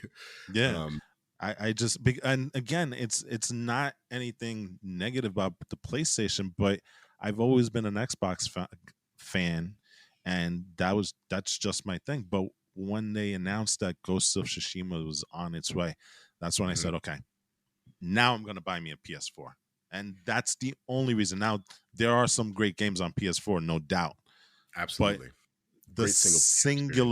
singular reason that I bought a PS4, and I even told my wife, I was like, listen, I'm spending $400 just for one game. And she looked at me like I was crazy. Yeah, But, you know, if she played, she would understand. My kids know, they understand. it's not that You crazy. guys know, they understand. That's So, why that's why timing wise, I pulled the trigger on my PlayStation 4, not for Ghost of Tsushima, but for The Last of Us 2. So I understand. I understand. yeah. So yes, tell us more. So when it came out, I was super excited, and I jumped on as quickly as possible. And you know what? Not for nothing, Ghost of Tsushima does not disappoint. It is a game that is steeped in history, because there's a historical account of the Mongols first landing in Tsushima prior to their invasion of Japan. And just like in the game, they were sent back. They were sent packing by the inhabitants of Tsushima. And the exciting thing is that if you go to history, there is a second invasion of of Tsushima. And we're hoping that with the announced sequel, well, was it really announced? It's No, rumored, right? the thing that I've seen as that's hinting toward it is they have some they have want Writer. ads from writers Yeah, for yeah, the yeah. sequel. So there's there and it is supposedly from the want ads something that's hinting towards it being in mainland Japan, which would line up with the history of this, because the first invasion, like you said, occurred of Tsushima, and they were repelled by the people of the island. Right. And just like in the game, the storm actually was a huge factor as to why the Mongols failed in their invasion, because the storm actually, in real life, is what stopped their invasion. It destroyed thousands of their ships, Yeah. so they couldn't actually take over Tsushima. But in this case, we get the ghost, right? Yeah. Which I'm Mm-hmm. fine with, because you know what, the way, and that's the thing, is like the way that they've approached the story and how they tell the story is just fantastic. It's a very, again, you have different characters, and they're very well fleshed out, and the mechanics of it is just incredible. You have different ways of playing the game. The island itself is, like I said, a character, because it's alive. You can go anywhere on the island. You're not relegated to it being, well, you have to go here next. How you play the game is a very personal thing. It's a Mm-hmm. personal experience. I chose to play it very samurai like, very honorable. There are people that would choose to, embrace the ghost aspect of the character, where he's more of a ninja, where and that Sneaking of that. Mm-hmm. yeah, and that dynamic is essential to the story because he struggles with the fact that he has to become something that being a samurai and knowing the code that they follow, it's totally against. And you see throughout, the game, his struggle with, do I do the honorable thing and stay true to who I am, or do I take this other route because the people of my island is suffering and I have to do whatever it takes to save them? And like I said, it's a fantastic story. Not everybody is going to play the story the same, and that's another, positive. You can play it however you want. You can do the full story. You can choose, like I did, to do all of the side quests first and then jump into the story. You can do a blending of the two. It really is up to you. You could do the story first and then do all the side quests afterwards. It really is, in reality, an open world game, and that's Yeah. what I love about the thing. There are certain things that I have problems with. The facial animations on some of the characters on a game that looks so beautiful seems very stiff. And I do have a problem with the camera. You and I have spoken about this, and Yeah. especially on the multiplayer, for me, it's a bigger issue.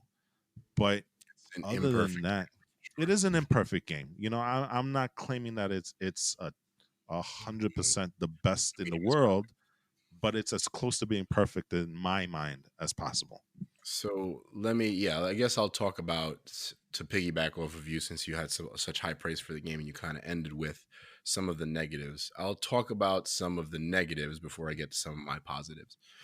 And for me, number one is, I will qualify this with what I love about the game, because it's a huge issue, in my opinion, that ends up kind of being not that important because of how high the quality is on the rest of the game. So the sword play in this game, the action, the way that you fight your enemies, I don't think, I'm going to make a bold statement, I don't think any game has done hand-to-hand sword play or that kind of combat in this third-person perspective. I don't think any game has done it better. I don't think God of War did it better. I don't think Assassin's Creed did it better. I don't think the Arkham games did it better. I don't think the Shadow of Mordor games did it better. I can't think of, Devil May Cry. I don't think any game has done the basic act of just slashing and killing people with a sword or a weapon better. I don't think any game has done it better. All I do right. I agree. happen to agree. Well, I do think of one, and we'll talk about that a little bit later. Mm-hmm. But Okay. yeah, I agree with you on the main point. They really really nailed sword play. Right. Because, and we'll talk about that in, I guess, the mechanic in a little more detail when we get to the game that you think is better or similar, but it's kind of a rock, paper, scissors system that works really well with some other things, with the parry system, with the dodging, and with some of the weapons that you can choose or upgrade. It just works, and it works almost flawlessly. However, that said, because it's such a huge aspect of the game, this balance between samurai, which is the sword play, and the ghost, which is the ninja, the stealthy play, the stealth in this game is really half baked. And it's really actually kind of sad to me, because I can see a wonderful potential in the stealth. And I'll give you an example. So it's pretty awesome and fun to play as stealth, which is weird, right? When I after having just said what I said, where the stealth is half baked, it's fun, It and I'll tell you is. why that makes. I'll tell you why that makes sense in my context, because it's the stealth is fun, but it's also, for me, it's not fundamentally different from any of the other gameplay, because you can straight up sprint up to some dudes and they won't notice you until it's too late. You can sprint behind them. Like, I've done this before.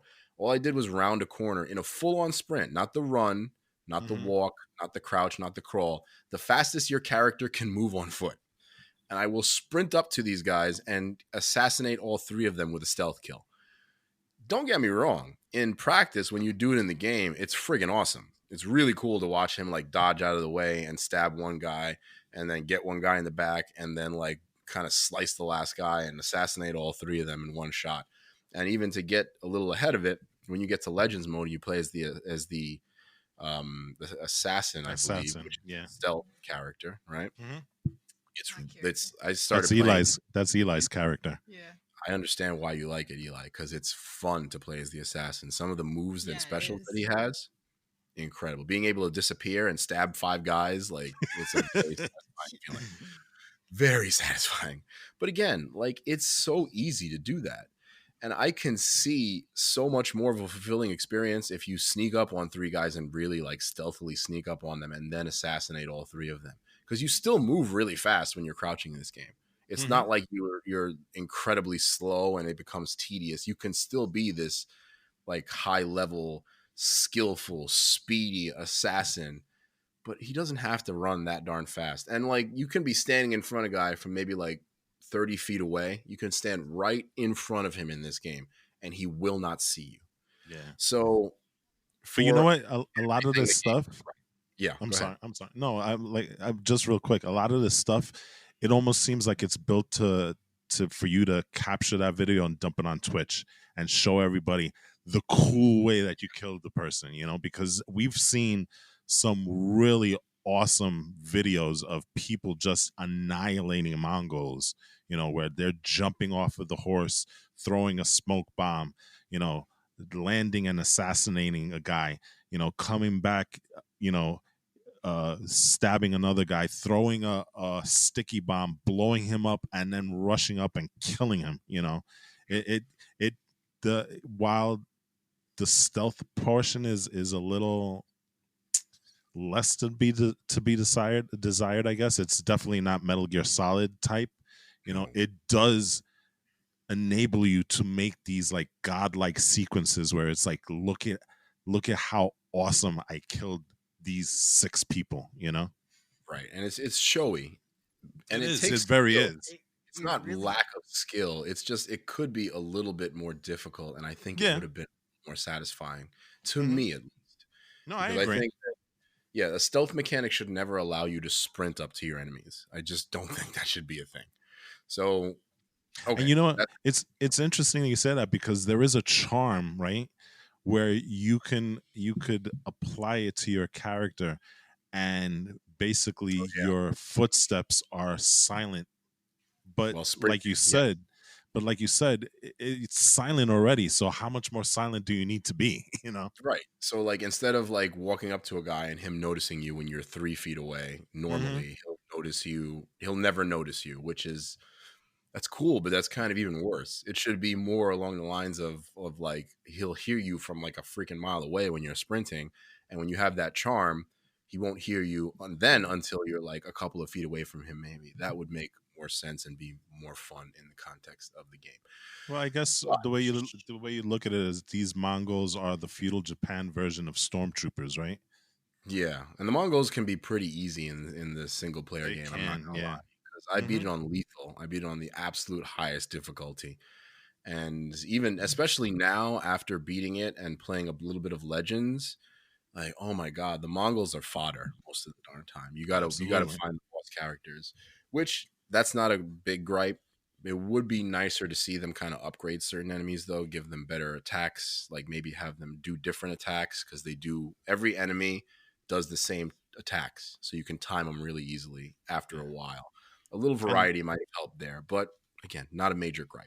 Yeah, and you everything do have this game is minor gripes, really. You do have the 4 sets of characters that you know you have stances for. You have your regular swordsmen, you have your shieldmen, you have your spearmen, and you have the brutes. And in my mind, I think the brutes are probably the harder of the 4 to deal with. Only because they're like tanks, you know, and basically even though you hit them, they still really don't, it's really tough to stagger them, and there are times you're just wailing away at them and they're still, you know, swinging that big huge weapon that they have, whatever it may be, you know. See, I don't think brutes are that difficult, actually. I can take out really quickly. You just go into moon stance, you do the spinning slash a couple of times and they get staggered and it's over. You just keep doing it on that's them. true. You could spam them with that spinning slash. I think the hardest enemies are the Ronin, actually, because the Ronin for the single game. odd timing. Yeah, the single game. Definitely the Ronins. I forgot about them. The Ronins are different. And the Mongol generals are really hard too. The ones with the shields, They Hmm. tend to be very difficult as well. Yeah, Other so than I'm that, going to retract that statement then. yeah. You're absolutely right. Other than that, I wouldn't say that any other characters present any hugely significant level of challenge. Which I'll give an opinion of Wolfie really quickly. It's true, you're a badass samurai. You should be able to take out most of these guys relatively easily. But for a little more challenge, there should be a little more variety by the end of the game. So those are, Hmm. I guess, those would be like my gripes. There's really nothing else that I can say as a gripe, other than maybe the fact that it's not 60 frames per second, which would be nice, which we'll And I get hate on the camera. I hate the camera. I right. And cannot. I mhm. cannot stress that enough. You don't know how many times, especially when we were doing legends, when we do legends, that you get stuck either behind a tree or a wall, and that's all you see. And meanwhile, there's like 3 or 4 characters just intent on murdering you, and you can't see a damn thing. And it's difficult enough when you're trying to handle 3 opponents at the same time. It's worse when you're trying to manipulate the camera at the same time while trying to either defend or attack, and you cannot see anything that's going on. That is so super frustrating to me. If there's one thing that I really wish, if Sucker Punch you're listening to, please find a way to fix that camera, because it mars an experience that otherwise is almost flawless. They need to patch it so that you can either customize your camera or it has a better zoom, especially for when you're in a room. That's the one that kind of Yeah, pisses me that's when it really gets really bad. because there's definitely parts, and we were playing Legends, and we'll talk about that. We'll just briefly talk about that, and then we'll get to more of that later. But we were playing Legends yesterday, was it? And we were actually, yeah, I played with you, and I played with Yep. somebody else earlier. And there was a mission that we were doing The where like crows, you right? have to. Well, the one that I'm thinking of is where you have to rescue the hostages, and like you have to run Oh into yeah, yeah, yeah. and there's like 4 guys in that room. And after you see what I do after a while, in Legends, you have explosives with the Ronin. So like you Hmm. can't see what the heck is going on in that room. So I just start chucking explosives. Like Yeah. it's really difficult to fight off 5 guys in a room when you disappear behind a wall or behind something else. So the camera gets off in those situations. And it's really cool too, because it would be awesome to be able to fight people in a room in those close quarters, and it can be done. I've done it, but it's the camera Absolutely. that messes you up in those situations because then you got to I parry and dodge, and it gets real intense. But it the camera does you no favors. I would agree with that. I So propose let an me idea. say, what's that? What's that? Go ahead. I propose an idea for that. Hmm. Maybe what they should do is like I know some games do this, but like it's almost sort of an x-ray. You can see through Yes. the wall. And maybe Yes. that's what they should do cuz I've experienced that problem and I'm just getting ganged up by like brutes and shields and shieldsmen or whatever. Hmm. And Hmm. it's just they're just killing you and you You're can't right. really do anything. They That should is find a frustrating. way, and it's hard to do this, I would imagine, but there should be a way where they kind of phase out a texture that they know is in front of you and make it see through. So you, or at least Yeah. like you said, like an X-ray, so you could see the outline of your character at least. Hmm. Same way that you do in multiplayer when you're looking at your friends, or when you're going into stealth mode in the game and you see an outline. They need to incorporate that to help the camera out. I think that that's something that they kind of dropped the ball in for sure. And Eli, that's a good idea because that would be one of the best ways to do it. That wouldn't require a camera that zooms in and out or you to customize it. Although I think being able to customize your camera distance and all of that would be a nice touch as well. And So maybe Sucker Punch, well, adding like a lock feature, lock and onto certain enemies and stuff. yeah, I mean that might be That could helpful work. as well. But again, customization is key because some people may not want that. I don't think I would want that because I like the freedom of movement where I could just decide, you know what, I'm done with this guy. Let me go over here. But Right. customization would be key here. I really like the idea that you propose where it's like you phase out those materials so that you can see through you know it's been done before in plenty of other games. I don't understand why we can't have that here you know I don't know why they didn't do that, but that's definitely an idea they have to work on for the second game, or for a DLC or an update or whatever, because Yeah. it would definitely make those situations where you're in a room or something like that more fun and more tense and more awesome. Hmm. So let me talk about very quickly what I really, really enjoyed about the game, and then we can open it up and kind of finish off the conversation about this game as well, and talk about Legends a little bit. Well, I love Legends. I think that kind of goes without saying for those of you in the crew. You know, I've been playing it quite a bit. I already have couple of level 100 characters, a level 100 Ronin, You level surprised me 100. yesterday. Uh, You surprised me yesterday because I know you play a lot more than I do, and I think out of out of all of us, I think by level of playability, I think you lead the pack. I'm kind of in the middle, and maybe Wolfie is, with his busy schedule, hasn't played it as much. Mhm. But when you jumped on yesterday, and I'm rocking my 60 level gear, and you're walking around with 100, I'm like, whoa, what the hell happened? Yeah, man. Well, you know, you I'm like, you are what happened here? The last time we were kind of comparably close, yeah. and we just played like maybe a couple of days before, and all of a sudden you're big man on campus with 100 level swords and stuff. I'm like, what the heck Well, happened? a couple of things of note is that you actually beat the single player game before I did, and you have more of the achievements in the single player game than I do. That But with is the true. multiplayer, like, yeah, I've jumped on quite a bit more, and also it's also the personality thing, because you want to talk about how we're all different in a sense as well. You have our difficulties, the way that we play difficulty levels. I'm the one who wants to grind and get myself murdered 100 times. I love high difficulty, love it. Yeah. Like I said, I beat the single player game on lethal. So as soon as I started getting silver level equipment in Legends, Hmm. and I couldn't get anything higher than level 75, and my guy was like level 77, 78, I was like, well, it's time to go to gold. Like, I just needed that new equipment, because I didn't want to just sit and get all the same level 75 stuff over and over and over again. And even yesterday, you noticed too, like, I've unlocked Nightmare level, which you have to get to Yeah. level 100. And I tried to play it because I was like, let's try Nightmare and get the best equipment. And Well, you can't play that.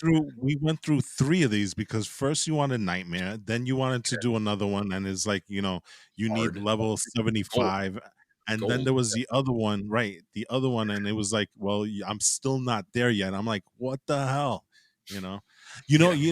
I think another difference is that I think you play survival more than I do, I and do.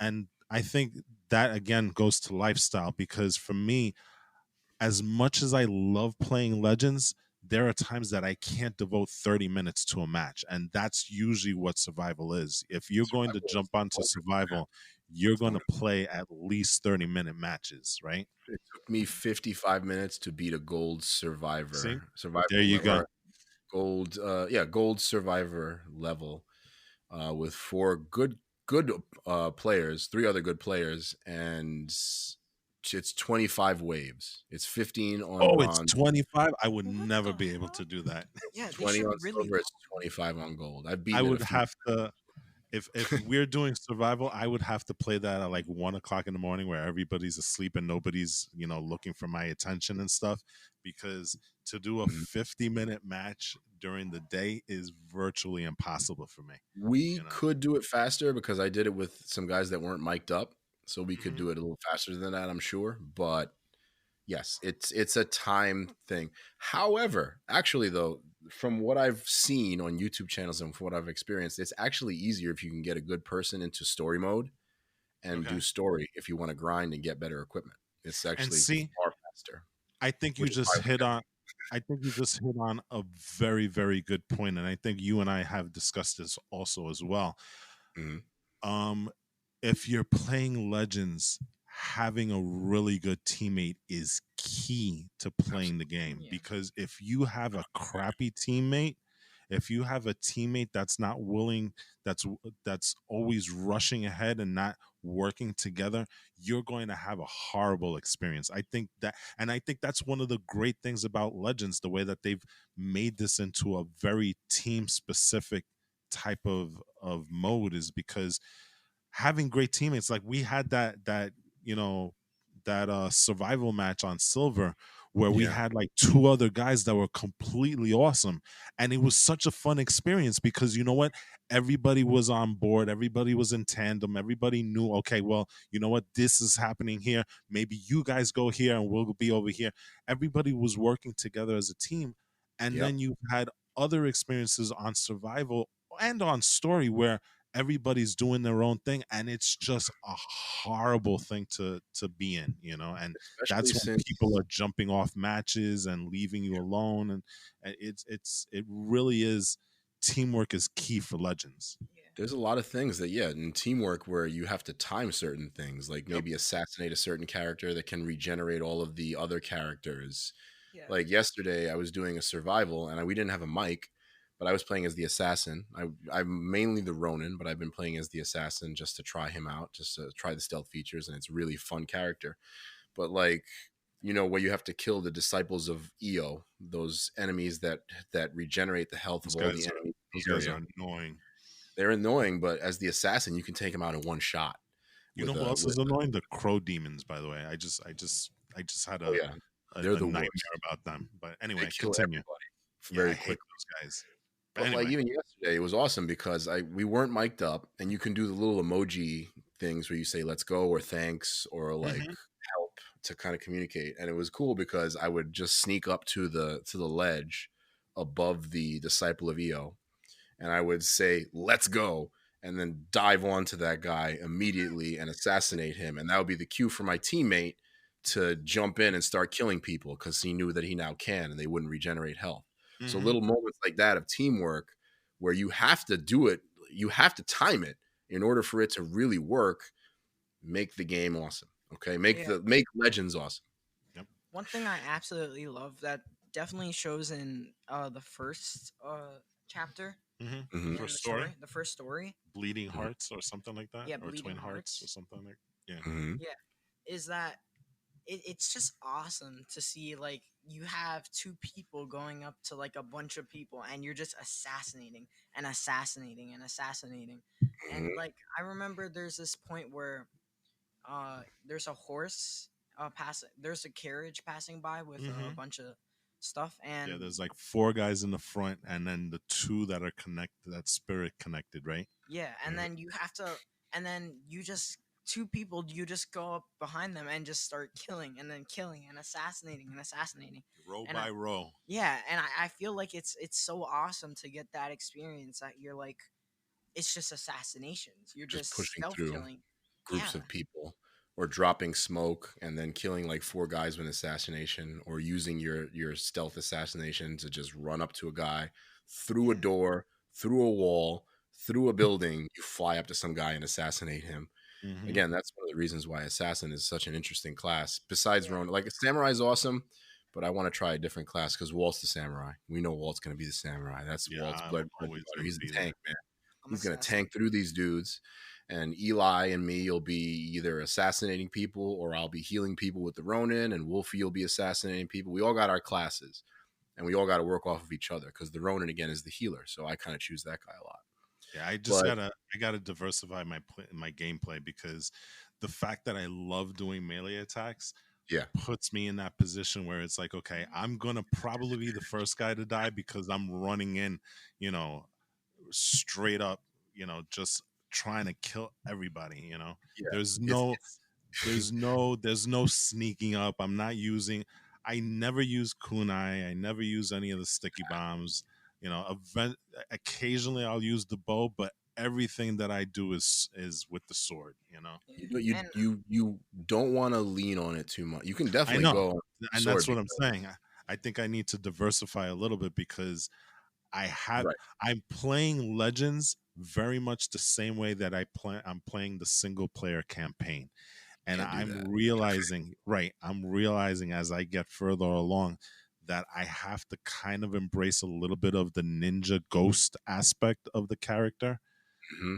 because while melee attacks are great and I'm Especially with the pretty samurai. good at that, Mm-hmm. there is a benefit to doing the ghost weapons in Legends and stuff. I I'm think, yeah, actually especially when it comes to the ghost weapons for you, it's actually just a way to get yourself out of a sticky situation. You can run in there and start stabbing the crap out of people, and that's why I'm there. That's why the Ronin is there. I heal you. That's why the assassin is there. Anybody that you stagger, he can just walk up behind them and assassinate them, and that's how you do the teamwork aspect. See, But definitely playing, like for me, and then Eli, I know you want to get a point in. I will say that for me, I played the game very much like you. I'm a parry master. I just like to stab people with the sword. I like to wait and counter or dodge out of the way and attack them. Like you could tell the difference in our play styles in that you're more of a tank, and we're both sword based players in the single player. But I got the achievement or the trophy that allows that you get for doing 20 parries in the game. Yeah. Well, Probably I've within got the first third of it. You I've beat gotten the game before you got that, did you not? I did.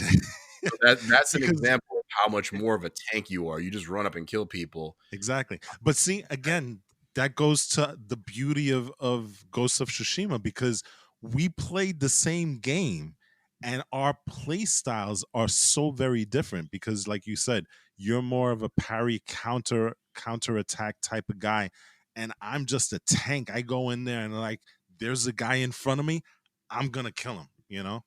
Right. And again, that shows the beauty of how you can play this game so many different ways, you know.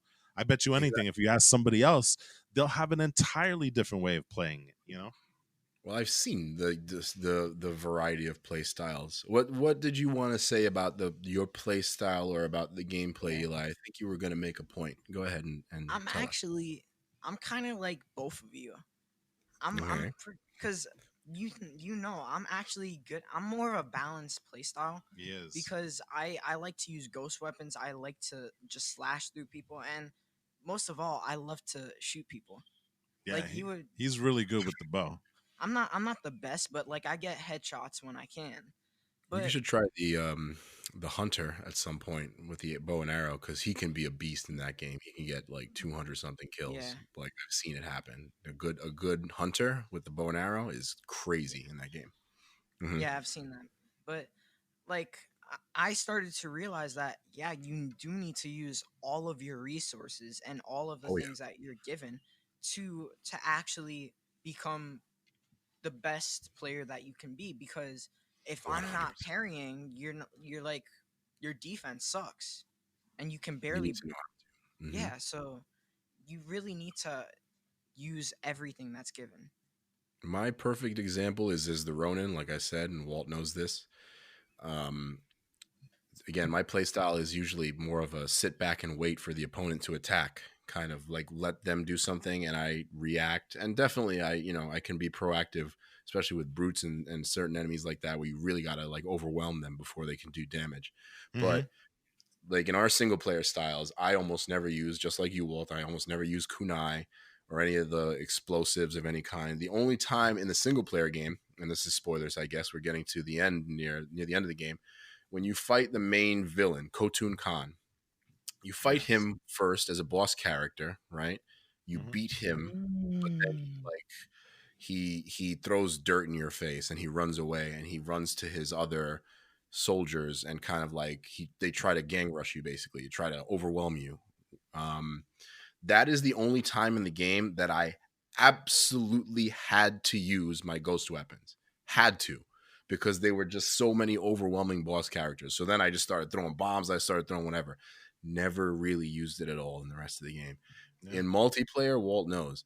And I think this weapon's a little OP. And I think maybe Yes, that it Sucker is. Punch might want to balance it. But the bombs, the explosives that you can throw as the Ronin are ridiculous. And I I will spam the holy crap out of them when I need to. I have you no know qualms about the it. first time that I saw you use that, I had to take a pause because I'm like, what the hell is going on the screen here? Yeah, It was just explosions all over the place. I'm like, you're probably it looking at was your light just like meter like, why am I not jarring. getting hurt? Like, why am I not being wounded by these explosions? Exactly. It was like, And what the hell is going on here? You you know, realized I was having a bomb party, basically. exactly. You know, But that just, again, speaks to play styles. yep. And so you have that. And I want to mention, actually, one of my favorite parts about that ending, by the way, is how it kind of plays with the history, because Khotun Khan is fictional. It was Yes. actually, I believe, Kublai Khan who they said was the invader of Japan and Tsushima in, I think, the 10th century or the 11th century AD. I can't recall exactly when. It was Kublai Khan, who was, I believe, the grandson of Genghis Khan. There is no Khotun Khan. He does not exist. He never existed. But I thought it was a fun little line, again, spoilers, when Khotun Khan is about to lose and you're about to basically kill him and finish him off. He says to Jin Sakai, my name will be remembered throughout history, blah, blah, blah, all this crap. And Jin's just like, no one will remember you. And he cuts off his head. And lo and behold, there never was a historical Khotun Khan. That kind of plays the history in right? He erased him from history. That's how badass Jin Sakai is. He erased Khotun Khan from history. So that's a cool moment in the story. And then it's just like the way that they set up the story is fantastic. But I will say this, and this is going to enter into the conversation, I will guarantee you, when we talk about Game of the Year, which is why I keep kind of spoiling that and saying some things about, like, you guys might be surprised. One thing that's interesting about this game that I'll always kind of hold up is that it did some things in a way that no other game has before. And I think the most prime example for me is the way you navigate, the guiding wind. I haven't seen that in the game before. I mean, I'm sure it exists, but in a tentpole AAA title, I don't think I've seen them use the environment in such an effective way, the way that they did in this game, where birds, foxes, fireflies, and other animals lead you to your objectives. You just have to look in the sky and look for smoke off in the distance, and there's one of your missions. The wind guides you in the proper direction when you need to figure out where you're going.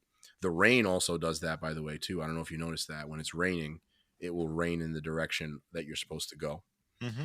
The leaves do that. Like, everything in the game can be, and this was your play style a little bit, I think, Walt, and you can talk about it. Like, you don't have to go to the map really at all to get through this game. It'll take you longer if you don't go to the map. Right. But in order to finish it, you can just look at the environment and just try to figure out where your bearings are based on the environment. Yeah, I great. Just to speak to what you were saying, I was very much against using the traveler's attire.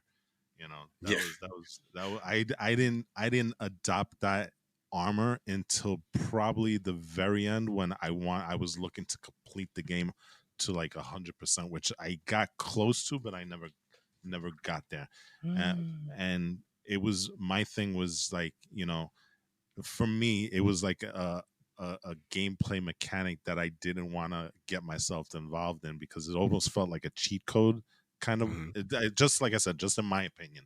And I really wanted to be one of these things where it's like, okay, if I'm going to use something, I'm just going to use the guiding wind, and I'll find everything kind of naturally, even though the guiding wind is kind of like a cheat code in of itself, the way but it's still, like you said, if you really don't want to, you never have to use the map, because everything is there in the environment for you to use to find what you need.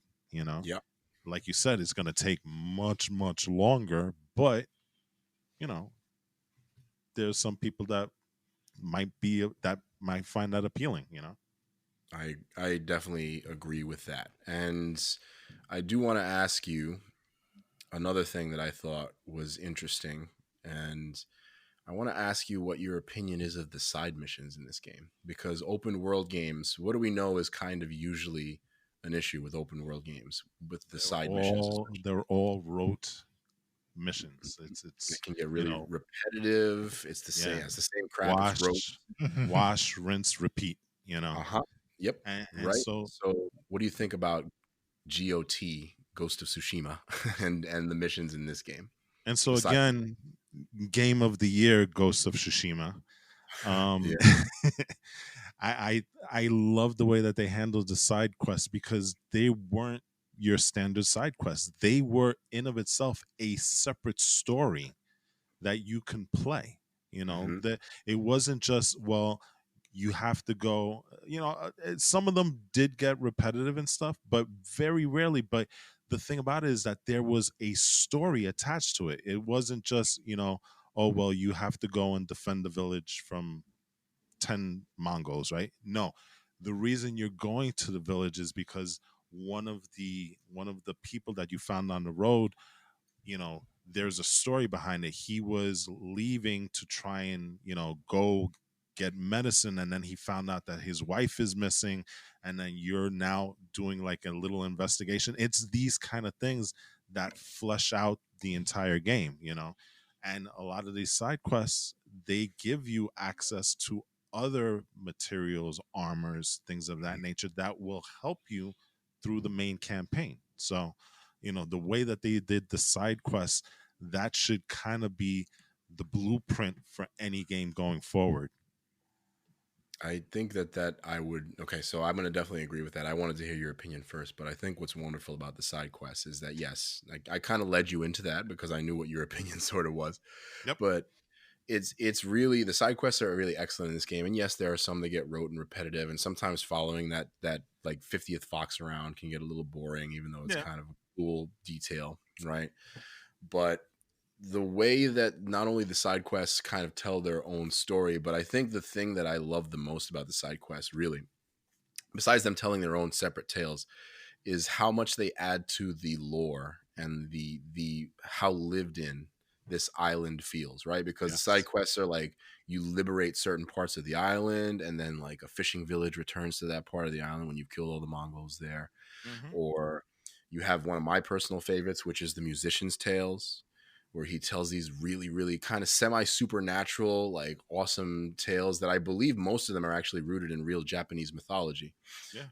Which is something that's actually a detail that I believe, from what I saw, I don't want to speak for like those Japanese fans of the game, but I had read that the Japanese in general think that this is a game that really honors their culture in many ways without turning it into a big caricature or a big joke.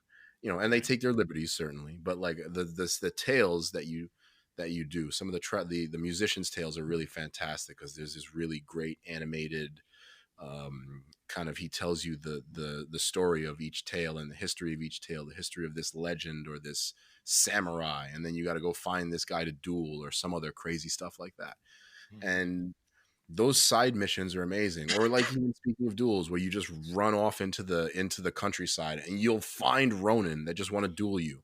They're just like, they heard your legend, they heard of the ghost, and they just want to duel you because personal reasons, or like reasons of like them wanting to gain power, or they want to help the Mongols. There's a complexity to why every mission is in the game that makes it a little bit better than just your standard fetch quests that you'll find in most other games. Go here, kill these guys, bring this stuff back. It adds more depth to it. And my guess, my last point on those side missions is the side characters are awesome in this game. The Absolutely. side characters are really great, and their stories relate to the main conflict really, really well. So that's a good reason why, and I know that kind of piggybacks on your point, but to me, that's a great reason why this game also has something that it stands above other games in most cases, where the side missions are something that you really, really want to enjoy and complete, not just to 100% the game, which is why most people would do it in these cases. Right. So I think it's, I want before we wrap this up, I want to highlight one thing, and I want to request from Sucker Punch a thing that I think if they don't include, they're kind of missing the boat on. The first thing is that I've just started along with the Legends update of multiplayer, I've started New Game Plus. And so basically what you're doing is you're reliving, the main single campaign again with slight details, and you don't rehash the very beginning of the massacre of the samurais on the beach. You go straight into the story, right? Okay. So you're gaining different type of armors. You start out with everything that you've gained from the single campaign that flows over. So all of your armor, all of your things. The only thing is that now you have to fix your character. So you're going to start out with no charms, and you just have to put in your charms and stuff. And the very first character that you meet is an assassin. I forget what his name is, but he's got the assassin mask and stuff, and he offers you a lot of the new armors, the dyes, the sword kits, and stuff like that. So there Yeah. are changes in there. What I've chosen to do, and something that I find is awesome that was in the single campaign, and I'm now taking advantage of it, is that I'm going to play the new game plus mode in Japanese with subtitles and Yeah. using what is called Kurosawa mode, which is Yeah. basically an homage to the old samurai movies because you play the game in black and white, which is With sound that is definitely also reflective of exactly. And I was movie. just getting into that because the sound is very starkly different. You're not getting, the same type of sound effects and voice, I guess, modulation as the first one. And I'm going to say Jin's character in Japanese seems more intimidating, I guess, just because of the voice Yeah. actor that they chose to use. And so there's a very different feel to Jin when you're playing it in Japanese. Agree. I have a way that I think that encapsulates it a little more. For me, the Japanese voice actor played him as much more assured and Mm-hmm. much more capable, and the English voice actor, who's also very good.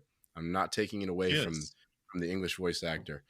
He plays him as more like Naive, unsure, more naive. green, yeah, more naive. Yeah, exactly. I think that that's the biggest difference, and I think that that kind of translates to a lot of the characters too.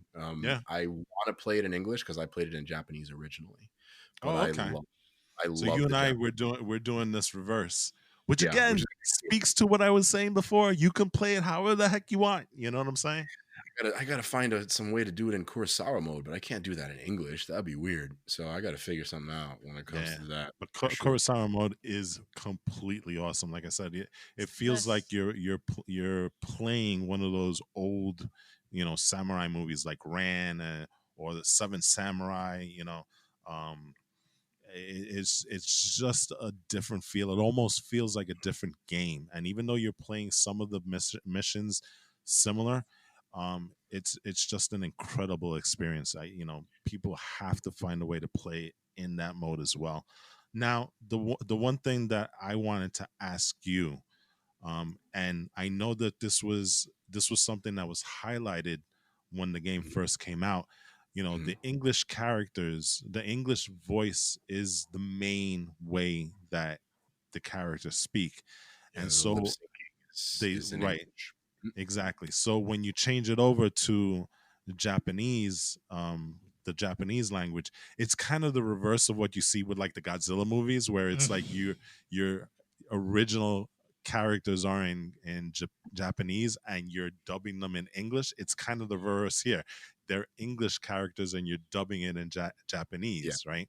Yeah. But the one thing that I noticed, and I don't know if this was an update or if this is just the way it is, I was trying to follow the lips to the Japanese, and I Mhm. don't see that much of a difference. If you told me that this was a game that came out in Japanese and you're having it dubbed in English, I wouldn't be been able to tell. And I don't know if this is a function of the update or if this was just the way it was originally, and it wasn't as stark as some people were saying.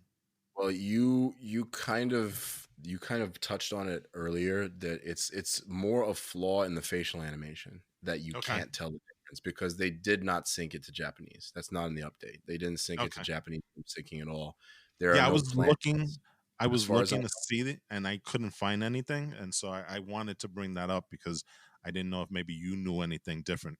I don't notice it a great deal. I think part of the reason is that it's just the fact of the matter that we don't speak Japanese, so we're looking at the subtitles a lot. And then when you look back up, by the time you have a chance to really see what they're saying with their lips, you don't notice the big I'm differences. always looking for the last word of the sentence to see if it Yeah, kind that's of where you'll matches see it. up. You'll always notice it. And you can definitely see if you pay attention, you will definitely notice that all of the lip syncing is completely in English, which I think is a bit of a failing, to be honest. Okay. But And like I said, And I haven't spent a lot of time in Game Plus, so I haven't gotten that far. There's only been like a couple of cutscenes, so maybe when you get further in the game and there's more of a focus on the face, then maybe I'll see it there. Well, the one thing I have to say, I guess, that I have an issue with now that you mention it with New Game Plus is that there's no new difficulty modes. I'm a little upset about that. There is kind of. Not really though, because they said that the characters not aren't any difficult. but there's a difficulty change to Game Plus. So instead of, let's say, medium, you're playing at medium plus, which is still the medium, but the level of difficulty is ramped up just a little bit. Are you certain about that? I saw that's the way. That's say that the difficulty was not higher in New Game Plus. No, that's the way that it was described. So, you're just so good at it, you can't tell the difference. Well, I'm on the highest difficulty, so if there's no higher to get, that's the thing. Like, so okay, I got to check it out myself. Like I said, I saw a tweet from the developer saying there was no new difficulty. There was no change in difficulty in New Game Plus. So that's coming straight from the horse's mouth. And what I will say is it's possible because Legends is harder than single player. Yes, it is. The enemies, and not just the supernatural enemies that you fight, but the other enemies that attack you, they can launch themselves farther with their strikes. They're faster and they move further. So you have to move around more to dodge them. I can see them adding that. I got to confirm this though, and I'm not saying that you're wrong, but like I said, I saw a tweet where he said there is no change in the difficulty. So I got to confirm that. Either way, I'm going to get to Game Plus. See, but here it is. It says for Game Plus, you'll keep all of the techniques, gears, and vanity items obtained in the previous playthrough, and the difficulty will be increased to provide a new challenge, but you can still adjust it down in the menu. So there is a difference, and like I said, I would tend to think that that's the case, because otherwise, why make the distinction of medium and medium plus? If it's the same difficulty, just call it medium. So there is a slight is usually just to say you keep all your upgrades. Yeah, but there is a slight difficulty ramp up. It's not. I didn't see any distinguishing. It felt, and like I said, maybe it's because we've been playing Legends, and Legends is a little bit more difficult. But I didn't see that much of a difference. But hey, it is what it is. All right. There's one last thing, and I think you, Jose, might appreciate this because you and I played this game back in the days. But if this is something that Sucker Punch, and Sucker Punch, I hope you're listening. If this is a game mode that they don't include, I think they're really, really missing the boat. And I love Legends multiplayer, and I love the Game Plus. But can you please give us a duel? I think that this game would be incredible if we had a mode that was similar to, wait for it, Bushido Blade from way back in the days. Don't you think that would be incredible in this game? I am actually on the fence about that. Really? Here's why. By that. What the heck is the reason to have sword stances? That to me is why it gets a little iffy, because everybody has a sword if you're going to play duel. Nobody has a spear. Nobody has, No, I know, and so you wouldn't have to keep that. You know what I'm saying? Or you can and do it kind of like Terrace Kasi, where maybe instead of just playing the samurai, you can play a spearsman, or you can play a swordsman, or you can play a brute. Have those different type of characters and kind of build sort of like a pseudo fighting game somewhere in there. You know what I mean? Well, the thing is, I still don't think that would work because of the rock, paper, scissors nature and how important stances are. One, even if you add more weapons, it's going to get a little interesting. And then you have to decide what to do with ghost weapons. You have to decide every game is going to be either you're mashing buttons to knock away the spear, right? To knock away your opponent who has a spear or a sword, to break their block. Okay, which means that everything is going to turn into a parry fest or a dodge fest. It doesn't balance the way that the game is set up to me to do adversarial duels yet, because I really think if you look at it and you try to make it work for player versus player, you'll see that there are too many holes in how the gameplay is going to work. Like I said, everybody's just going to parry. It's just going to be a parry fest. You're not going to be able to like overwhelm somebody, which I would be got fun. I mean, I if you just try to see it. overwhelm somebody, they're just going to parry you, or they're going to dodge out of the way and make you like waste your attacks or waste your combos. So it's just going to be Maybe. a bunch of people backing off of each other for like 10 minutes. But It, that's kind of the way that you played Bushido Blade, because you had to look for an opportunity. It was Bushido Blade was never a game where you can just rush in and overwhelm somebody. It was a very tactical could, game. You know what I'm could have saying? Well, there was Yeah, a strategy.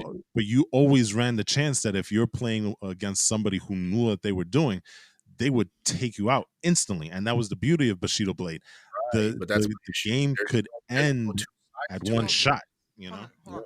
There's no two sides to that strategy in this. There's no like, oh, it's just you either do it and like, okay, that's fine, but there's no way to kind of make it a risk reward to different strategies. It's Here, just everybody's going to parry, everybody's going to dodge. well, Or you have an opponent, you're going to choose the sword stance for that particular opponent. If But you don't have that sword stance, what do? You're kind of in trouble if you don't have that sword but stance. I would say that you don't necessarily need to bring in, you know, every element of the main game. You know what I'm saying? You can build something that's specific to just dueling. Um, Eli, you had something that you wanted to bring up as here? yeah, as much as I agree with you, Jose, but Mhm. it is a story game, and it doesn't really fit the requirements for for this type of game. I would I would like to, I guess, oppose that by saying this: Mhm. instead of just parrying and stuff, right? Mhm. Maybe what you can have is that, like, more stances for that specific game mode, so that Mhm. one stance might have some advantages against another stance, and it doesn't necessarily have to be with shields. It can be with swords, but more sword stance. I don't know. Like Yeah, several different sword I think, stances. and You have to I think change the game a lot. I think Let's put it Eli's kind of you know hitting on a point here, and it goes back again. I kind of use Bushido Blade because again, maybe you're not doing stances per se in terms of, you know, sword, shield, um, brute, you know, but what you can do is again very much like Bushido Blade. You have your high stance, your low stance, your mid stance, and that really reflects the way how a samurai would fight in real life. You have different type of stances that are well suited for a specific purpose, and then you know the other player would have to know how to combat that in the same way by coming up with another stance that would be complementary to it. So it becomes more of like a chess game in that aspect, where it's like, you know, he's using the high stance, I have to now find a way to combat that. You know, that's where I say I don't think it necessarily has to follow the main game's dynamics. If you just change it just a little bit, and again, this is just me in a perfect world, right? But if you changes and tweak it just a little bit, I think you can do it in those parameters, because now it's stances, but sword stances, not enemy stances. You know, you understand what I'm trying to say? I will say, as my closing thought, I would love to see it. I don't think it's a good idea to do it in the first one. I think it's a better idea to really develop a dedicated I system for agree. dueling I for agree. part two. Because I think if they do it for number one, I and this is just me, from my personal opinion and from what I understand from game development, it's going to be really hard to do it right. The reason we got Legends and the reason it's so robust is because they developed Legends alongside the single player mode. Right. So unless I hear that they've been working on a dual mode where they've thought about it and developed it and play tested it for almost as long as the rest of these modes, I think it's going to be a broken experience, and I No, think it would I actually agree with that. But I totally agree with that. You want don't want a half-ass mode, because then it's going to ruin the rest of the game. But it's just something to think about. And when I saw the game, and now especially with Legends, I'm like, wow, this would be fascinating if we actually had a dual mode built into it, because we have it in the game with other characters. We have duels. Why can't they find a way to bring it over into the multiplayer space? But again, that's more of a wish fulfillment type of thing on my part. I hope they can figure out a way to do it, and maybe it's just going to require some thought into how they figure it out. But no doubt, we shall see how they add to this already. A very impressive and very amazing game that we talked about for quite a while, because you guys need to play it. You Game of the Year out there need to play Ghost of Tsushima, because while I have not officially made it my Game of the Year selection, it is definitely on all of our lists as a candidate for Game of the Year. And it's not called. It's not. Jose, you got to remember, it's not called Ghost of Tsushima. It's called Game of the Year Ghost of Tsushima. Just let's clarify that, all right? Please. If we're gonna talk about it, let's give it under the proper, give it its proper name. Game of the Year Ghost of Tsushima. It rolls off the tongue, bro. It really does. There you go. See? Bingo. You shall see. But I just. We will definitely be bringing you that episode around the time of the end of the year. So hey, get geekers. Can you tell that I love the game? It's Game of the Year, guys. It's GOTY GOT. Booyah. Ghost of Tsushima. Not ghosts. Ghost. Singular. There you go. Ghost of Tsushima. You don't have to do GOT anymore. All you have to do is Gotti Got. Ghost of Tsushima. Wait. No. Real quick. Gotti Got. What? Thing. What? I just want to put this out. I can't wait for them to start doing championships and stuff like that for this game. Oh, make it a esports type of thing. Yeah, but that's. But you can't. No, I don't think you really can though, unless you're doing survival against 4-on-4, because this is more of a. It wouldn't be.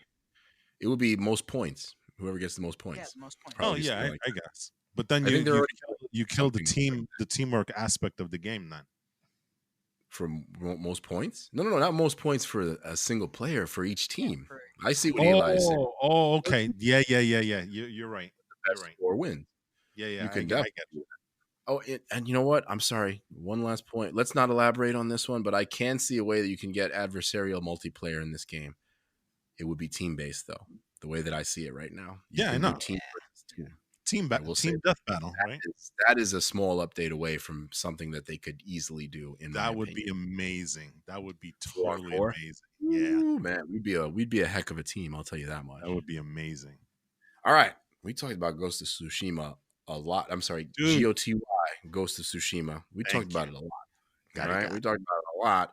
It's going to be in the running for Game of the Year, no doubt, because of how much we've talked about it, not just today, but over the last couple of weeks. I think we've had 4 episodes where we mentioned this freaking game by now. So it's up there for Game of the Year.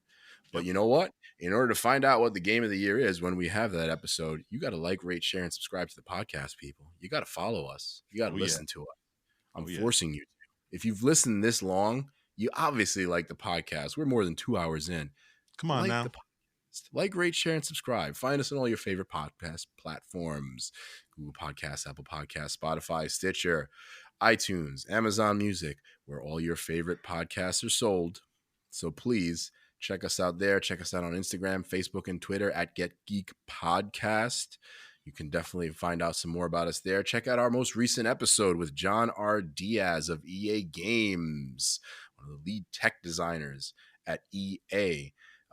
So he's going to have a big hand in the future of EA Games over the next few years, and we're excited about that. And we are excited for you to listen to our interview. If you want to get into game development, or you're just a gaming nerd that wants to hear more about what it's like to make video games, check out that episode, because it was freaking awesome.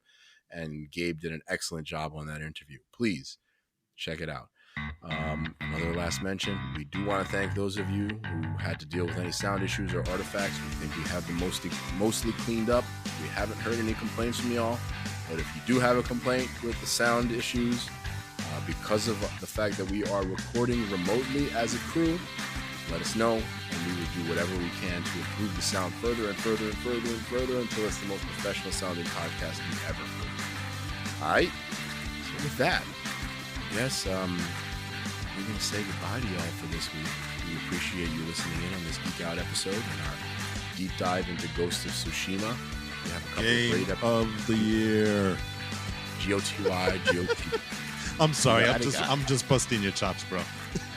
And by the way, I can definitely spoil next week's podcast to a certain extent. Mandalorian's coming out, people. We are going to have some opinions about it. We are going to have some opinions about the Mandalorian next week. So excited. So listen in. And as always, please, all of y'all out there, stay geeky, my friends. GGP out. GOTY, GOT.